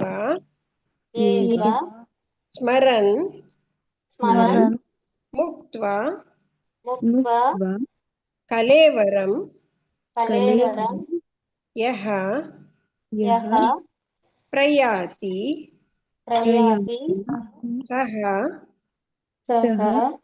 ಮದ್ಭಾವಂ ಮದ್ಭಾವಂ ಯಾತಿ ಯಾತಿ ನ ಅಸ್ತಿ ನಾಸ್ತಿ ಅತ್ರ ತತ್ರ ಸಂಶಯಃ ಸಂಶಯಃ ಅಂತಕಾಲೇ ಚ ಮಾಂ ಏವ ಅಂತಕಾಲೇ ಚ ಮಾಂ ಏವ ಸ್ಮರನ್ ಮುಕ್ತ್ವಾ ಕಲೇವರಂ ಸ್ಮರನ್ ಮುಕ್ತ್ವಾ ಕಲೇವರಂ ಯಃ ಪ್ರಯಾತಿ ಸಮದ್ಭಾವಂ ಯಃ ಪ್ರಯಾತಿ ಸಮದ್ಭಾವಂ ಯಾತಿ ನಾಸ್ತ್ಯತ್ರ ಸಂಶಯಃ ಯಾತಿ ನಾಸ್ತಿ ಅತ್ರ ಸಂಶಯಃ ಅಂತಕಾಲೇ ಚ ಮಾಮೇವ ಸ್ಮರನ್ ಮುಕ್ತ್ವಾ ಕಲೇವರಂ ಅಂತ್ಯಕಾಲೇ ಚ ಮಾಂ ಏವ ಸ್ಮರನ್ ಮುಕ್ತ್ವಾ ಕಲೇವರಂ ಯಃ ಪ್ರಯಾತಿ ಸಮದ್ಭಾವಂ ಯಾತಿ ನಾಸ್ತ್ಯತ್ರ ಸಂಶಯಃ ಯಃ ಪ್ರಯಾತಿ ಸಮದ್ಭಾವಂ ಯಾತಿ ನಾಸ್ತಿ ಅತ್ರ ಸಂಶಯಃ ಅಂತಕಾಲೇ ಚ ಮಾಮೇವ ಸ್ಮರನ್ ಮುಕ್ತ್ವಾ ಕಲೇವರಂ ಯಃ ಪ್ರಯಾತಿ ಸಮದ್ಭಾವಂ ಯಾತಿ ನಾಸ್ತ್ಯತ್ರ ಸಂಶಯಃ ಅಂತಕಾಲೇ ಚ ಮಾಂ ಏವ ಸ್ಮರನ್ ಮುಕ್ತ್ವಾ ಕಲೇವರಂ ಯಃ ಪ್ರಯಾತಿ ಸಮದ್ಭಾವಂ ಯಾತಿ ನಾಸ್ತಿ ಅತ್ರ ಸಂಶಯಃ ಈಗ ಟ್ಯೂನ್ ನಲ್ಲಿ ಕಲ್ಯಾಣ. ಅಂತಕಾಲೇ ಚ ಮಾಮೇವ ಅಂತಕಾಲೇ ಚ ಮಾಂ ಏವ ಸ್ಮರನ್ ಮುಕ್ತ್ವಾ ಕಲೇವರಂ ಸ್ಮರನ್ ಮುಕ್ತ್ವಾ ಕಲೇವರಂ ಯಃ ಪ್ರಯಾತಿ ಸಮದ್ಭಾವಂ ಯಃ ಪ್ರಯಾತಿ ಸಮದ್ಭಾವಂ ಯಾತಿ ನಾಸ್ತಿ ಅತ್ರ ಸಂಶಯಃ. ನಾಸ್ತಿ ಅತ್ರನ ನಾಸ್ತ್ಯತ್ರಿ ಅಂತ ಹೇಳ್ಬೇಕಾಗತ್ತೆ. ಟ್ಯೂನಲ್ಲಿ ಸೆಟ್ ಆಗುತ್ತೆ. ಯಾತಿ ನಾಸ್ತ್ಯತ್ರ ಸಂಶಯಃ ಯಾತಿ ನಾಸ್ತಿ ಅತ್ರ ಸಂಶಯಃ ಅಂತಕಾಲೇ ಚ ಮಾಮೇವ ಸ್ಮರನ್ ಮುಕ್ತ್ವಾ ಕಲೇವರಂ ಅಂತಕಾಲೇ ಚ ಅಂತಕಾಲೇ ಚ ಮಾಂ ಏವ ಸ್ಮರನ್ ಮುಕ್ತ್ವಾ ಕಲೇವರಂ ಯಃ ಪ್ರಯಾತಿ ಸಮದ್ಭಾವಂ ಯಾತಿ ನಾಸ್ತ್ಯತ್ರ ಸಂಶಯಃ ಯಃ ಪ್ರಯಾತಿ ಸಮದ್ಭಾವಂ ಯಾತಿ ನಾಸ್ತಿ ಅತ್ರ ಸಂಶಯಃ ಅಂತಕಾಲೇ ಚ ಮಾಮ್ಯೇವ ಸ್ಮರನ್ ಮುಕ್ತ್ವಾ ಕಲೇವರಂ ಯಃ ಪ್ರಯಾತಿ ಸಮದ್ಭಾವಂ ಯಾತಿ ನಾಸ್ತ್ಯತ್ರ ಸಂಶಯಃ ಅಂತ್ಯಕಾಲೇ ಚ ಮಾಂ ಏವ ಸ್ಮರನ್ ಮುಕ್ತ್ವಾ ಕಲೇವರಂ ಯಃ ಪ್ರಯಾತಿ ಸಮದ್ಭಾವಂ ಯಾತಿ ನಾಸ್ತಿ ಅತ್ರ ಸಂಶಯಃ ಅಂತಕಾಲೇ ಚ ಮಾಮ್ಯೇವ ಸ್ಮರನ್ ಮುಕ್ತ್ವಾ ಕಲೇವರಂ ಯಃ ಪ್ರಯಾತಿ ಸಮದ್ಭಾವಂ ಯಾತಿ ನಾಸ್ತ್ಯತ್ರ ಸಂಶಯಃ ಅಂತಕಾಲೇ ಅಂತಕಾಲೇ ಚ ಮಾಂ ಏವ ಸ್ಮರನ್ ಮುಕ್ತ್ವಾ ಕಲೇವರಂ ಯಃ ಪ್ರಯಾತಿ ಸಮದ್ಭಾವಂ ಯಾತಿ ನಾಸ್ತಿ ಅತ್ರ ಸಂಶಯಃ ಹರೇ ಕೃಷ್ಣ. ಇದನ್ನ ನಿನ್ನೆ ನೀವು ಮಾತಾಜಿ ಹೇಳಿದ ನಿಮ್ಗೆ 8ನೇ ಅಧ್ಯಾಯ 5ನೇ ಶ್ಲೋಕ. ಅಂತ್ಯಕಾಲದಲ್ಲಿ ನನ್ನನ್ನು ಯಾರು ಸ್ಮರಿಸುತ್ತಾ ದೇಹನ ಬಿಡ್ತಾರೋ ಅವ್ರು ಕೂಡಲೇ ನನ್ನ ಸ್ವಭಾವವನ್ನೇ ಹೊಂದ್ತಾರೆ ಅಂತ, ಕೃಷ್ಣನ ಸ್ವಭಾವವನ್ನೇ ಹೊಂದ್ಬಿಡ್ತಾರಂತೆ. ಅಂತ್ಯಕಾಲದಲ್ಲಿ ಯಾರಿಗೂ ಅಷ್ಟು ಸುಲಭವಾಗಿ ಭಗವಂತನ ಸ್ಮರಣೆ ಬರೋದಿಲ್ಲ ಅಂತ ಹೇಳ್ತಾ ಇದ್ದಾರೆ. ಹರೇ ಕೃಷ್ಣ. ಎಲ್ಲರಿಗೂ ಧನ್ಯವಾದಗಳು. ಇದು ನಾಳೆ ನಾವು ಇದನ್ನೆಲ್ಲ ರಿವೈಸ್ ಮಾಡೋಣ, ಇದಿಷ್ಟು ಕಲ್ತಿರೋದನ್ನೆಲ್ಲ. ಹರೇ ಕೃಷ್ಣ. ಧನ್ಯವಾದಗಳು ಮಾತಾಜಿ. ಧನ್ಯವಾದ. ಕಾಂಚಕಲ್ಪತರುಭ್ಯಶ್ಚ ಕೃಪಾ ಸಿಂಧುಭ್ಯ ಏವ ಚ ಪತಿತಾನಾಂ ಪಾವನೇಭ್ಯೋ ವೈಷ್ಣವೇಭ್ಯೋ ನಮೋ ನಮಃ. ಹರೇ ಕೃಷ್ಣ. ಎಲ್ಲರಿಗೂ